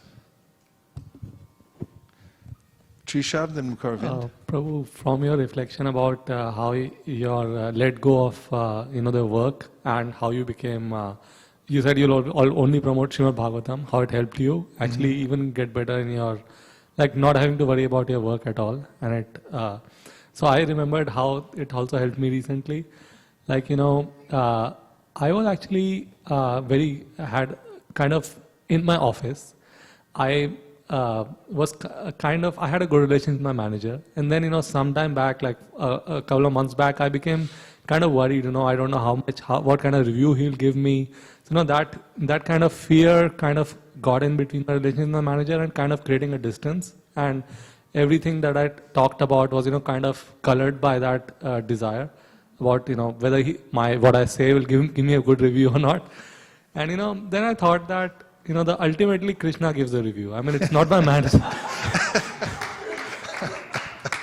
So, so I thought that no matter what I do, what I act, ultimately Krishna is the reviewer and he's going to give the ultimate review in life also. And, so it does not matter. No matter what I do, Krishna is going to give the review. And ever since I thought that, I'm not even worried, I'm completely open with him and I am getting a very good relationship with him, just not having to worry about it. Very powerful. Vasudeve Bhagavati Bhakti Yoga Prayojita Janayat Yashu Vairagyam Jnanam Chayara Haitukam. By directly worshiping Krishna, one gets jnana and vairagya. It comes naturally from the performing devotional service. Yes, nice. So today's special day, it's the birthday of Priya Kishori, who's turning, if I'm not incorrect, 15 today. 15. Priya Kishori has been, cover your ears. Priya Kishori has been an emblem of the spiritual purity of our community here at ISV. Since the time she was just a little girl, she was absorbed in Krishna Katha. Not the least cause of that were the determination and steadiness of her parents. But I can remember first being amazed at a Janmashtami ceremony when we were all packed into that little room that was our previous temple in the probably 104-degree temperature inside. And she was reciting passages from the Krishna book. And from memory, from having heard at home. I'm not incorrect about that, am I? She was hearing it and then remembering that. And then sometimes, kids can be a one-hit wonder and they'll, do something and then a few years later they're off doing something else. But Priya Kishori, you've been steady throughout all these years, year after year. And it's actually the kind of having you here, growing up in Krishna consciousness right before our eyes, has been a great inspiration for all of us to actually see how the process works on all levels. And one other amazement that came to me was that I was thinking, who would play the harmonium when Acharya Chandra moved away and he was playing harmonium and his wife, and then I was thinking, who's going to play harmonium now? And then one day, Priya Kishori came in here and she said, do you want me to play? And I was thinking, well, maybe, maybe not, because sometimes people say that and a half hour later I really regret it. Because, they're pecking away trying to find the right key and everything like that, and it's more trouble than it's worth. And she just suddenly started to play. And I saw that as sort of, symbolic of her life, that, she knows what note to play in Krishna consciousness. And then the fact that, was it 2 years ago or last year she got initiated? Last year. That she stepped up and got initiation, and in a very determined way. And it takes a lot of determination at that age, 14, to get initiated, especially because the Diksha Guru would be very hesitant because, might say, are you sure, 14-year-old and so forth? But I was very sure when I, recommended Priya Kishori, and I talked to Radhnath Maharaj about her, and he could see for himself. So, expressing great appreciation for your parents who have unswervingly given you the advantage of Krishna consciousness, setting an example themselves, and for your own volition in Krishna consciousness, being a good example for everyone and for the kids also. You've become a leader of the kids and someone they look up to. So it's a very happy day to celebrate your birthday here at ISKCON of Silicon Valley. Please give Priya Kishori recognition. And then a double round for her parents, please.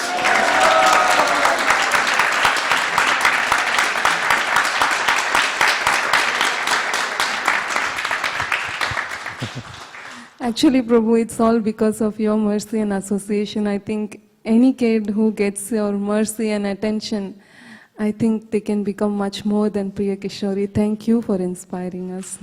Hare Krishna.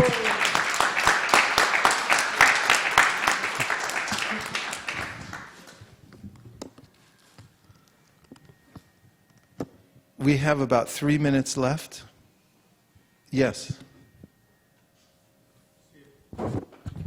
Yesterday when you were reading, I liked very much one point in the sixth chapter where Krishnadas Kaviraj Goswami, I had a confusion from a long time, like how there are different rasas and how like we always emphasis in Krishna consciousness service. And that very nicely has described that how in every rasa they are in service attitude for Krishna. And he so expertly taken the verses from different section of Bhagavatam and explained that how gopis are desiring the service attitude, how in his friends, fraternal friends, they are desiring the service attitude.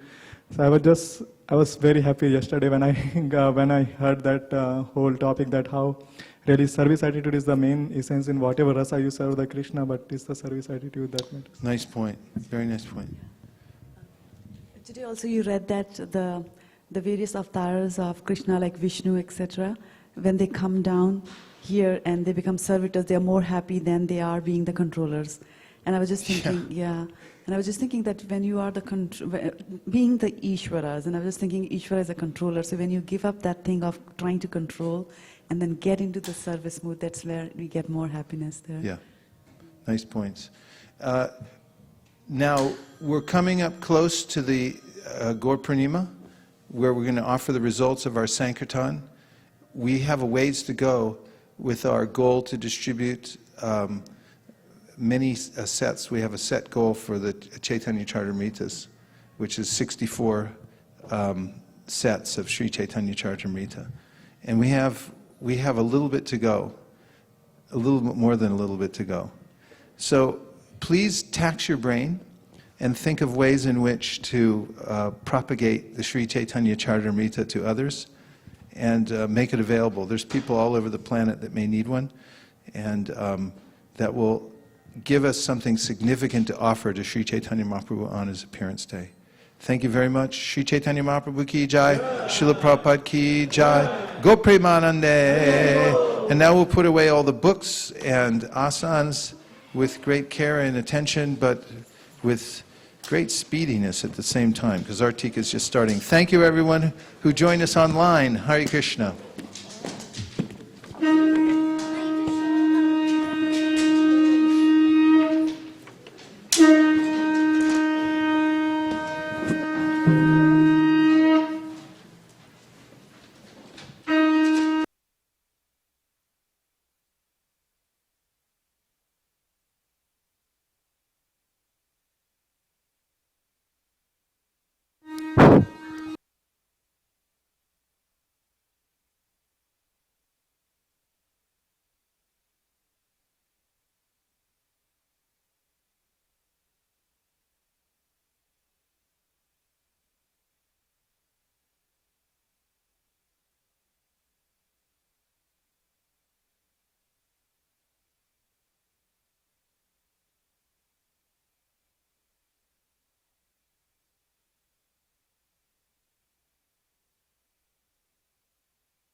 Hare Krishna.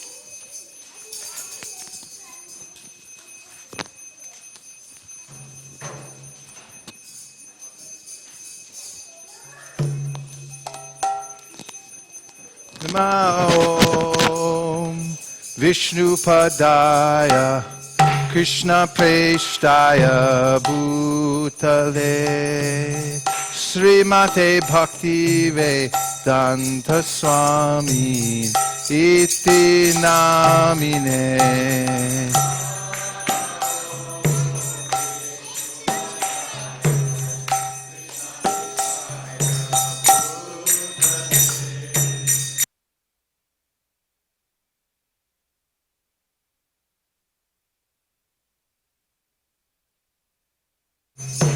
Namaste Saraswate Deve Gauravani Pracharine Nirvishesha Shunyavadi Paschatyarishatarine.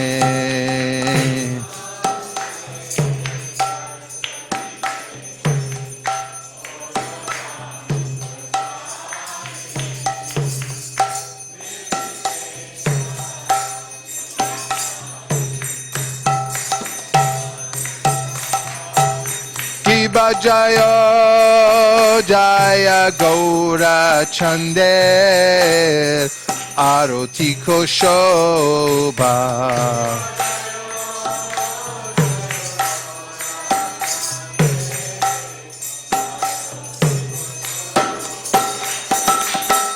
Janavi Tat Kavane Jagamanaluba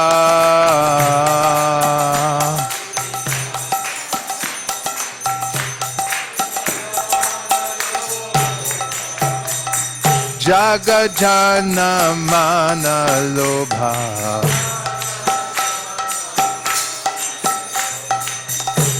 Jagajanamanaluba Gaurangera Rotiko Shobha Jagajanamana Lobha.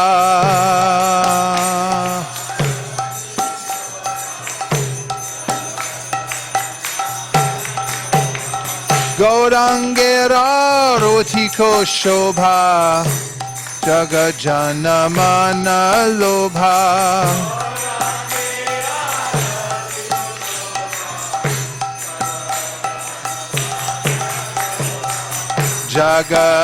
Jagajanamana Lobha.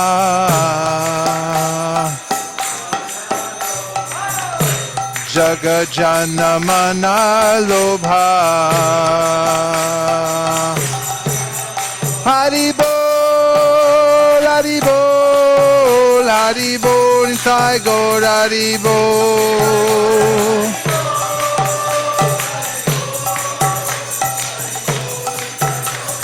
Nitai Gaur Haribo, Haribo, Haribo, Nitai Gaur Haribo.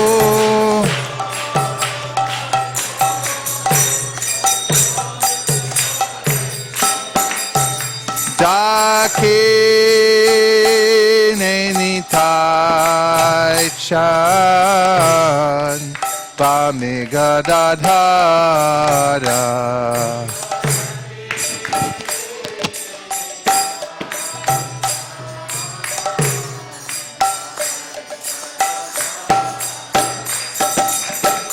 Nikate Advaita Srini Vaschatradara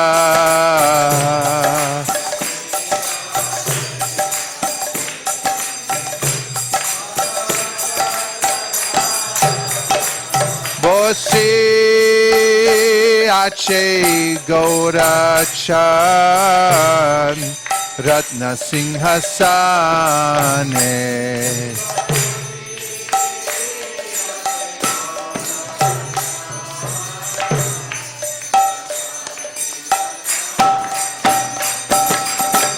Arati Korena Brahma Adi Deva Gane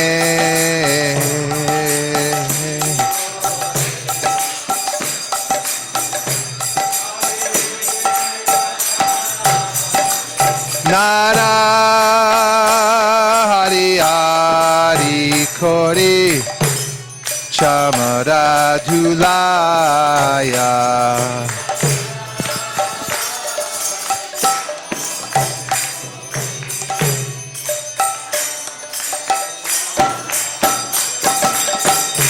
Sanjaya Mukunda Vasu Koshari Gaya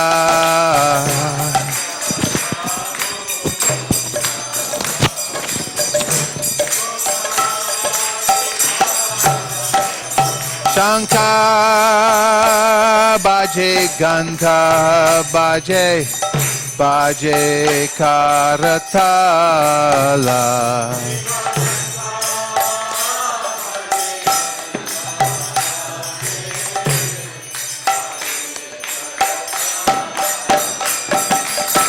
Madhura Mridanga Baje Paramarasala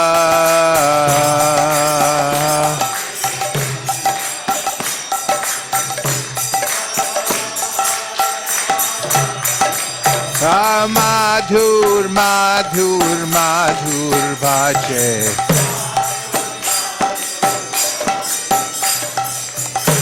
Madhur Madhur Madhur Bhaje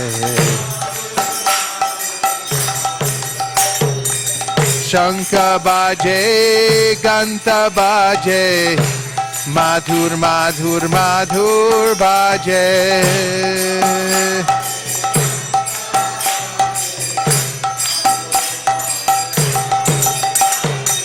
Shanka Baje Ganta Baje Madhur Madhur Madhur Baje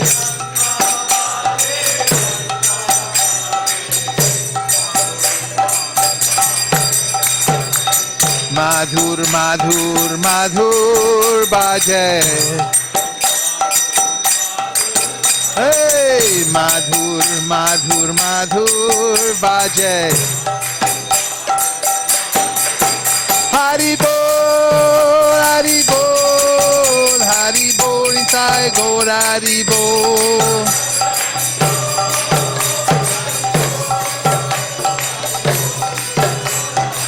Nitai Gaur Hari Bol Hari Bol Hari Bol Nitai Gaur Hari Bol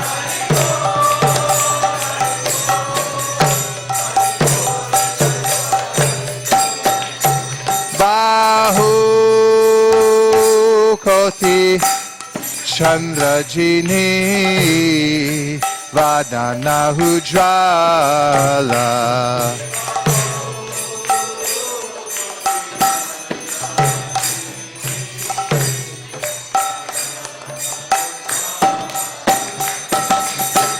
Gala Deshe Vanamala Kore Jalamala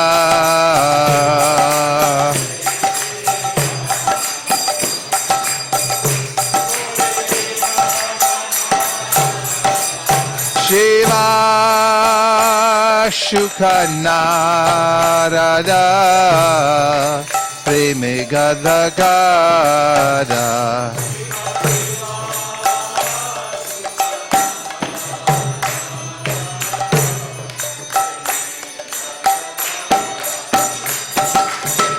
Bakati Vinoda Deke Gaurada Sampada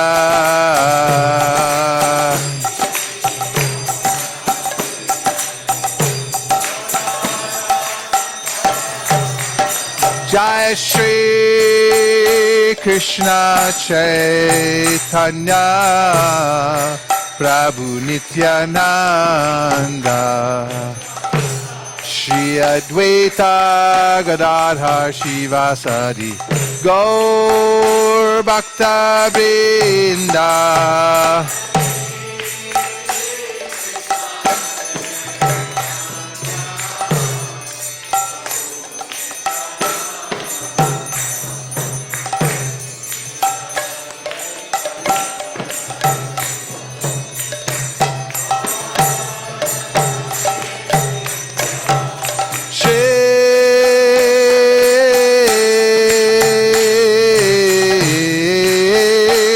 Krishna Caitanya Prabhu Nityananda Shri Advaita Gadadhar Shivasari Gaura Bhakta Vrinda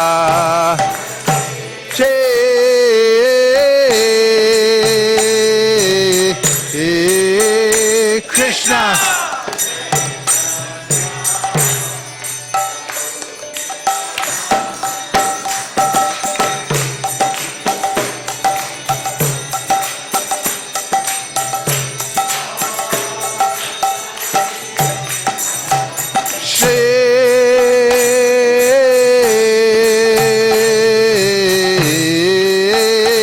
Krishna Caitanya Prabhu Nityananda Shri Advaita Gadadhar Shivasari Gaura Bhakta Vrinda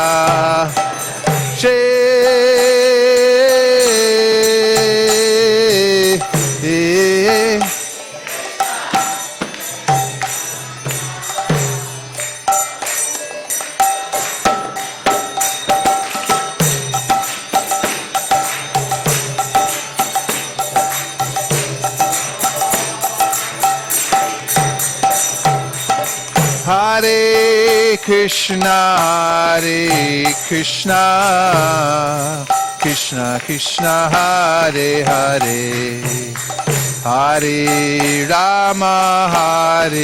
Rama, Rama Rama, Hare Hare.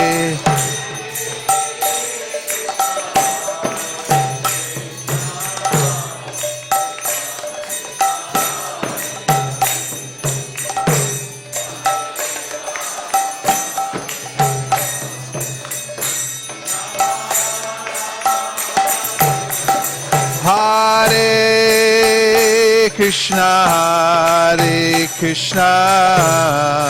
Krishna Krishna, Hare Hare, Hare Rama, Rama Rama, Hare Hare.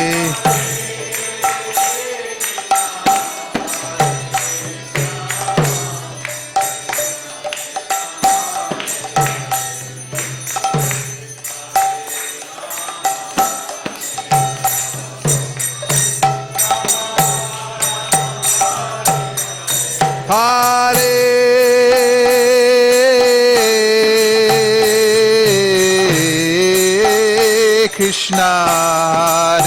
Krishna, Krishna Krishna, Hare Hare, Hare Rama, Rama Rama, Hare Hare.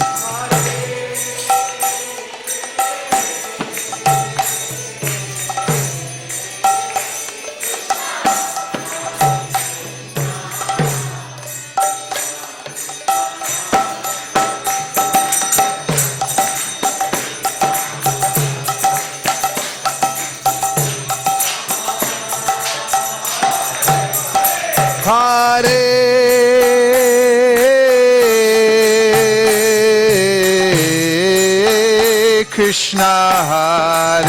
Krishna, Krishna Krishna, Hare Hare, Hare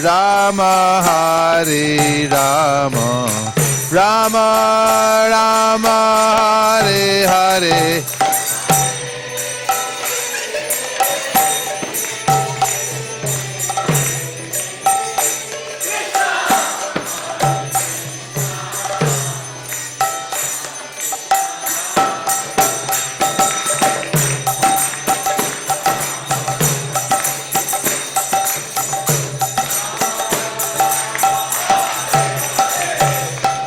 Hare Krishna, Krishna Krishna, Hare Hare, Hare Rama, Rama Rama, Hare Hare.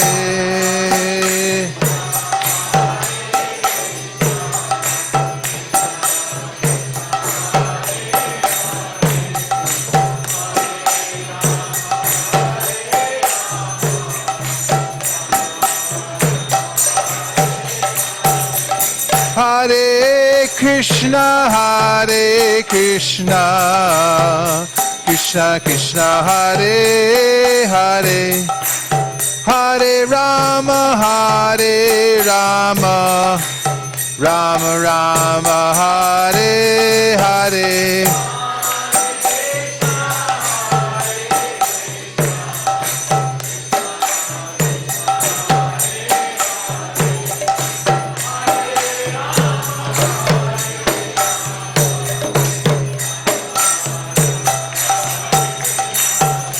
Hare Krishna, Krishna Krishna, Hare Hare, Hare Rama, Rama Rama, Hare Hare.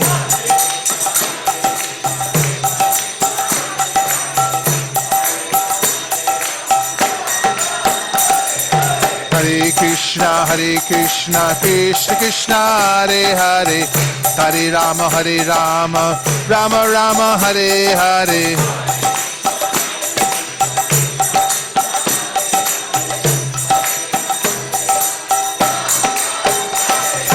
Hare Krishna, Krishna Krishna, Hare Hare, Hare Rama, Rama Rama, Hare Hare.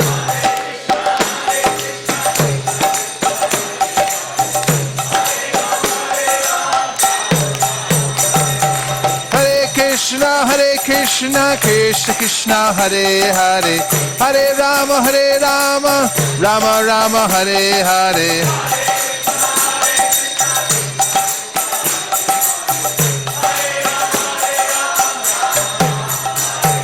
Nitai Gauranga, Nitai Gauranga, Nitai Gauranga, Nitai Gauranga. Jai Sachinandana, Jai Sachinandana, Jai Sachinandana, Gaura Hare. Jai Sachinandana, Gaura Hare. Gaura Hare, Gaura Hare.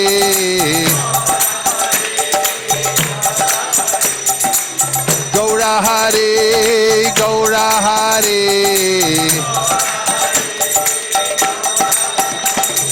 Gaura Hare, Gaura Hare.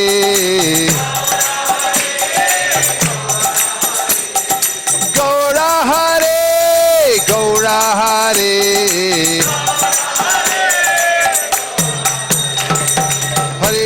Hare Krishna, Krishna Krishna, Hare Hare, Hare Ram, Ram Ram, Hare Hare.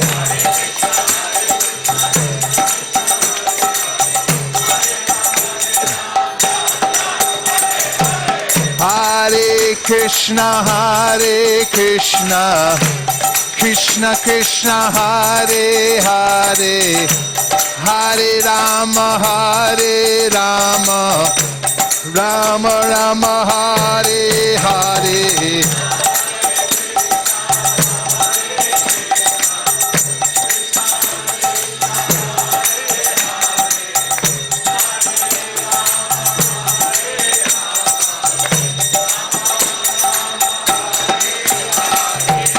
Krishna Krishna, Krishna Krishna, Krishna Krishna Krishna, Hai.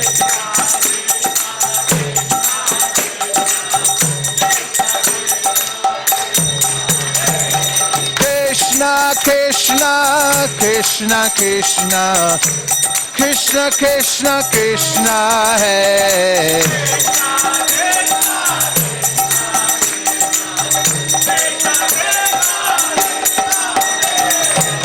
Krishna Krishna, Krishna Krishna, Krishna Krishna, Raksha Mam.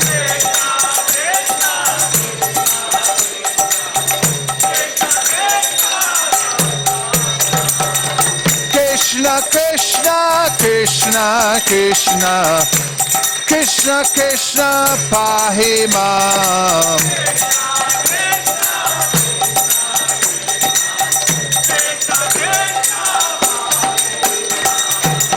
Rama Raghava Rama Raghava Rama Raghava Rakshamam.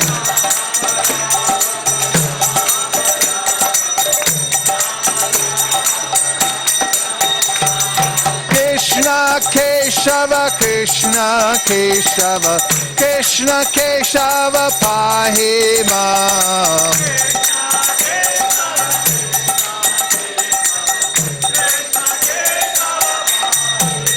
Hey, Hare Krishna Krishna Krishna Hare Hare Hare Ram Ram Ram Hare Hare.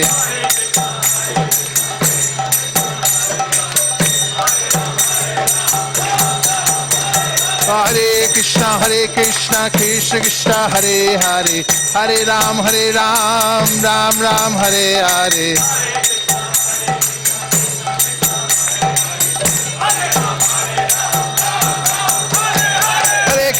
Hare Krishna Krishna Krishna Hare Hare Hare Ram Ram Ram Hare Hare.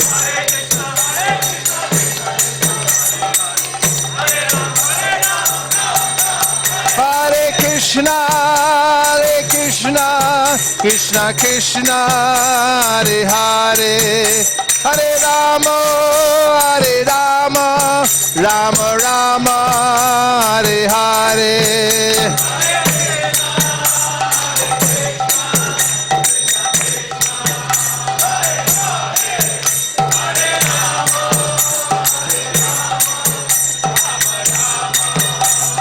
Nitai Gaur Haribo Haribo Haribo Nitai Gaur Haribo.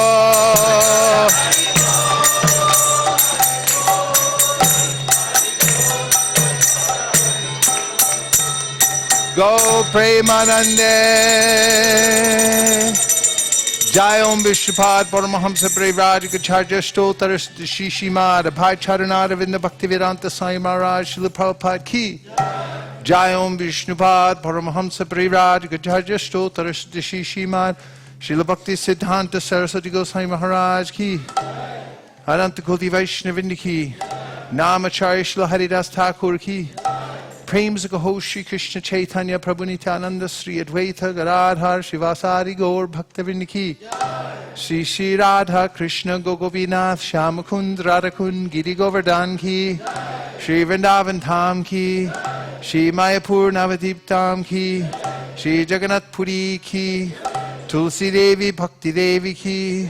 Jamuna Devi Ganga Devi Ki. Samaveta Bhaktavinda Ki. All glories to some of the devotees. All glories to some of the devotees. All glories to some of the devotees. Go Premanande.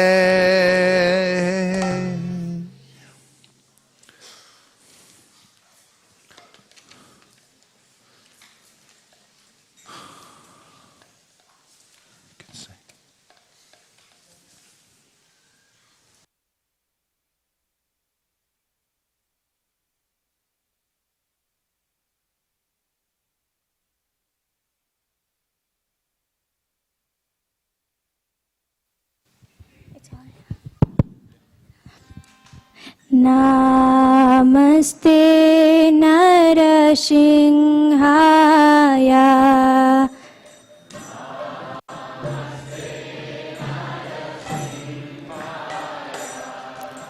Namaste Narasimhaya.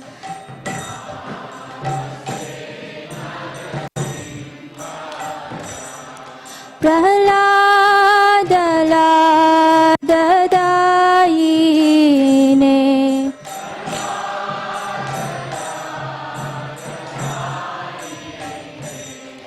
Hiranyakashipurvakshaha.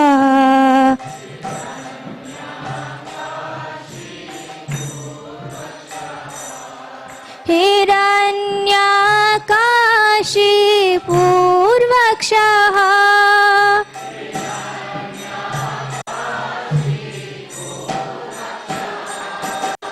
Shilatankanakalaye.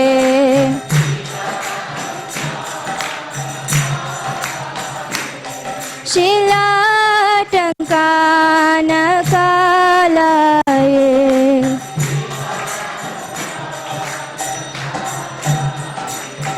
इतो नृसिंहा परतो नृसिंहा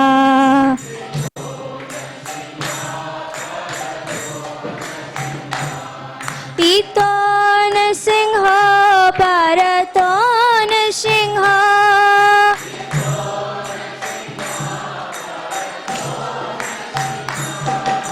यतो यतो यामि ततो नृसिंहो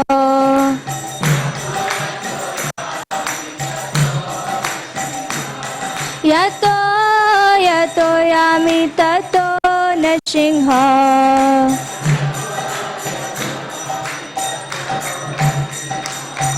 बहिः नृसिंहो हृदये नृसिंहो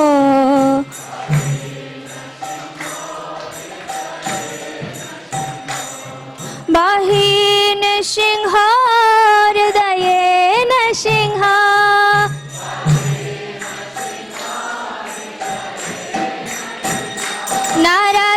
नरसिंहमदिं शरणं प्रपद्ये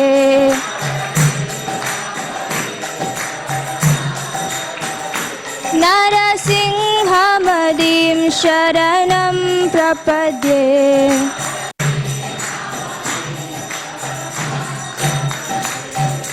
तव करकमलवरे नाका अद्भुत शृङ्गार ललिता हिरण्यकशिपु तनुभृङ्गा केशवधृता नरहरिरूपा जय जगदीश हरे जय जगदीश हरे जय जगदीश हरे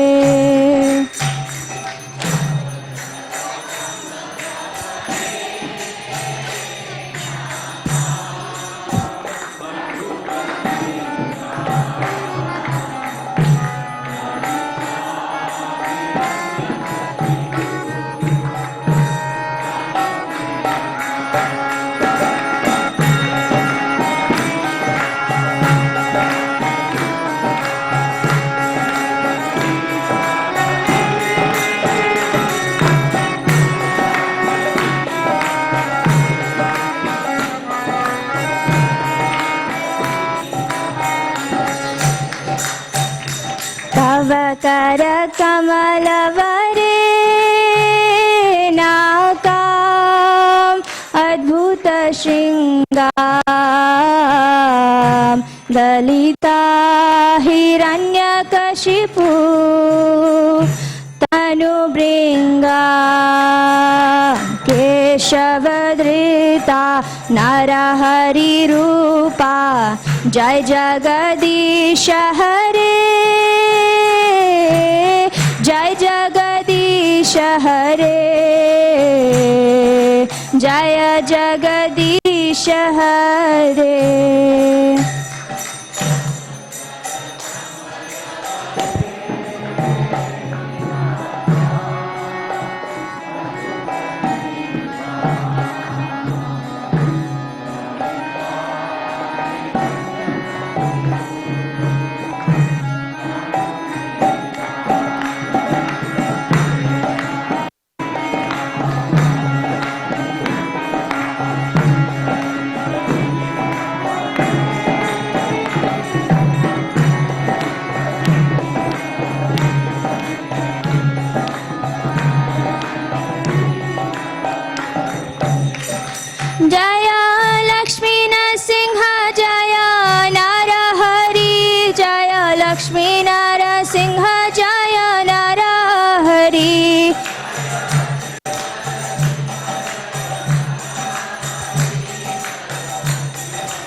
जय जय प्रभुपाद प्रभुपाद प्रभुपाद जय जय प्रभुपाद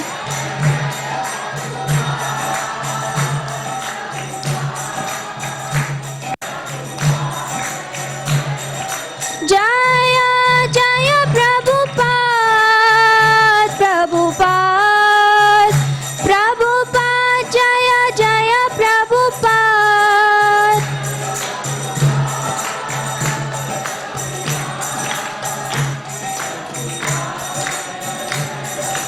जय जय गुरुदेव गुरुदेव गुरुदेव जय जय गुरुदेव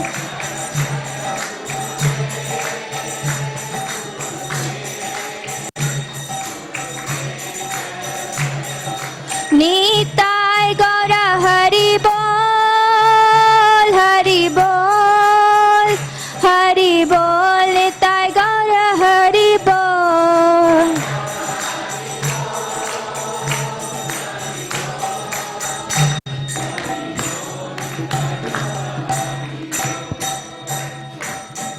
निताय गौर प्रेमानंदे हरि हरि बोल नरसिंहदेव भगवान की भक्तराज प्रहलाद महाराज की श्रील प्रभुपाद की समवेत गौर भक्तविंद की निताय गौर प्रेमानंदे हरि हरि बोल Hare Krishna, Hare Krishna, Krishna Krishna, Hare Hare, Hare Rama, Hare Rama, Rama Rama, Hare Hare.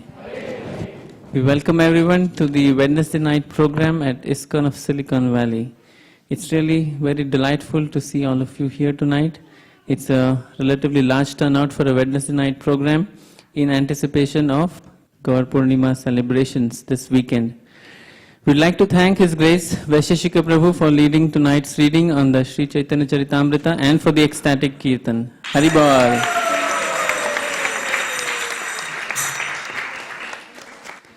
Do we have any newcomers to the temple today? We do have several, I think entire family, right? Very nice. And at the back? Okay. So maybe we'll quickly give them a few minutes to introduce themselves. And please let us know how you came to the temple, how you came to know about the temple.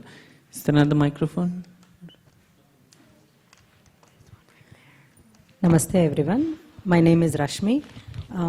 I am here with my parents and my family, with my daughter, my son and my husband. We were in a Veda temple this weekend. Hital, if I remember her name correctly. Hiral. Thanks for correcting. So she was the one who told me about the temple and inspired me to be here, saying that there'll be a discourse on Bhagavatam, and that's something I shouldn't be missing being here in Bay Area. Hare Krishna. So after coming here, just by look at my parents' face, I can say we'll be coming here more. Thank you very much. Welcome to our temple here. Anyone else? And I could see that your son has spontaneous attraction for Mridanga. I tried to say maybe later, but he didn't stop. That's very good. Hare Krishna. Yes, please go ahead. Hare Krishna Prabhuji. I am CPS Prakash. I am father of Shri Kumar Das. Oh, Shri Kumar Prabhu. Haribol. I have come with my wife. I am coming to this temple for the first time. Last time I was there in the other place where before it was being shifted. So it's very nice gathering here. I love it. I'll be coming very often. Thank you. Hare Krishna. We are very happy to have you here. And one gentleman here. Hi, I'm Kandavel. I got to know about this temple through my friend Sundar. Sundarananda Prabhu. Hare Krishna. Okay, go ahead. Yeah. Where do you stay? I stay in Sunnyvale. In Sunnyvale? Yeah. Okay. We're very happy to have you here tonight. Yeah, thank you. Same here. Hare Krishna. That's it, right? Did we miss anybody? We are from India. close to Vrindavan and Mathura. We had been hearing about this long time, and we had been visiting Mathura, Vrindavan, Kash, and all those places. But this time we are hearing and coming for the first time here. My daughter and son-in-law, we live in Las Gatos, and we have come here to know firsthand what is happening in America about all this thing. We are so glad to be here. Thank you. Hare Krishna. Thank you very much. And we would like to welcome back Nitai Kripa Prabhu.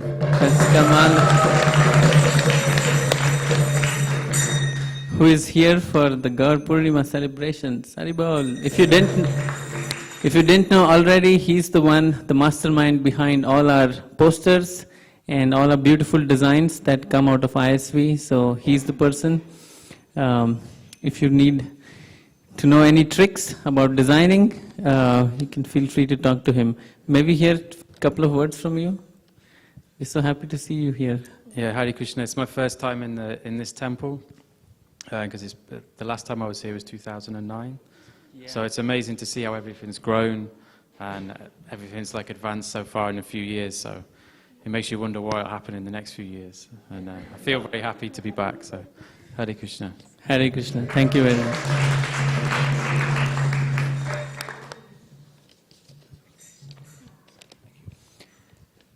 Tonight we have a special occasion. We are observing a very significant and important birthday. And so I don't see, oh, there she is. Okay. So it's Priya Kishori's birthday. If you didn't already know, she's all dressed up nicely. And she's one of our stars here, teenager stars. And she's very inspiring to all of us. At such a young age, she has taken up devotional service in such an enthusiastic and deep way that no matter, where we come from, what our background is, nobody can be but inspired by her association. So we would like to wish her the very best on this wonderful occasion, and we'll all chant Hare Krishna Mahamantra for us. Hare Krishna, Krishna Krishna, Hare Hare, Hare Rama, Rama Rama, Hare Hare. And just to let you know, Vishakhalila Mataji is sponsoring tonight's feast for your birthday.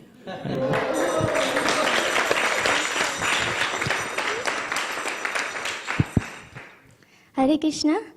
I would like to thank all the devotees here, all the growing community, and every single devotee who has been here since the beginning of ISV and who has joined on as it's growing has taught me something and has been part of my development. So I think today is not just a day to celebrate my birthday. I think it's a day for me to celebrate all the help that you have given me, all the support and blessings that you've given me. And I would like to especially thank my parents who always tolerate me, teach me, who always love me so much. And I would also like to thank Nirkula Mataji and Vaiseshika Prabhu for also being my parents and guiding me. And I would like to thank my Guru Maharaj and all the devotees here. It's innumerable names. And thank you very much. Please bless me. Hare Krishna.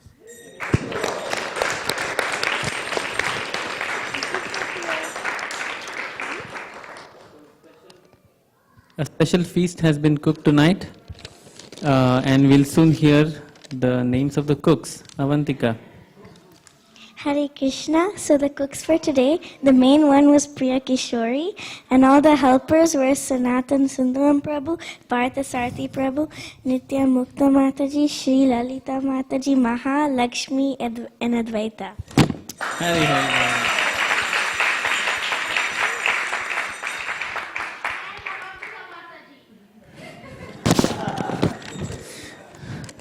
All right.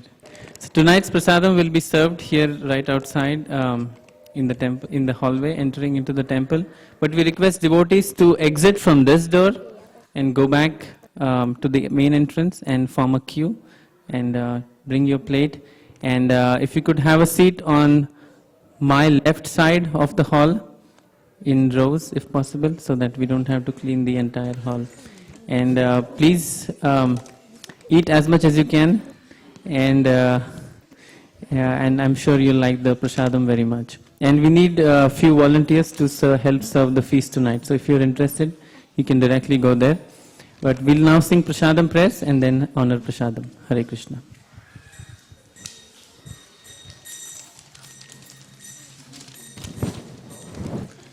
Sharirad Vijjaja Jodendriya Sahika Jibe Pele Vishaya Shagore Dharma Jedi Bhayati Lobo Moisu Durbati Take jeta katita sangsare Krishna bharadoya moy Tori bare jiva jay Shaprashadana diloba Shayanamrita pao Radha Krishna Guna Gao Premidako Shri Caitanya Nitai Premidako Shri Caitanya Nitai Mahaprasade Govinde Nama Brahmari Vaishnave Swapa Punyavatam Rajan Vishwaso Navijayate Prasade Sarvatukanam Handirasyo Pajayate Prasana Chetaso Yashu Vuripaya Vatishtate Bhagavat Shri Mahaprasade Ki Jai Go Premanande Nitai Gaura Hari Bol Hari Bol Hari Bol Nitai Gaura Hari Bol.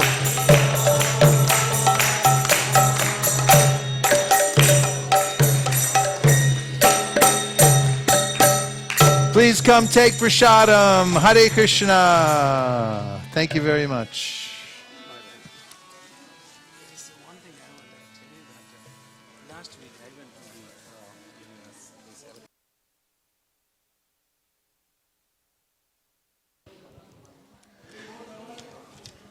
We'd like to thank everyone who joined us on the internet tonight. We'll see you again starting Saturday morning at 7:30 a.m.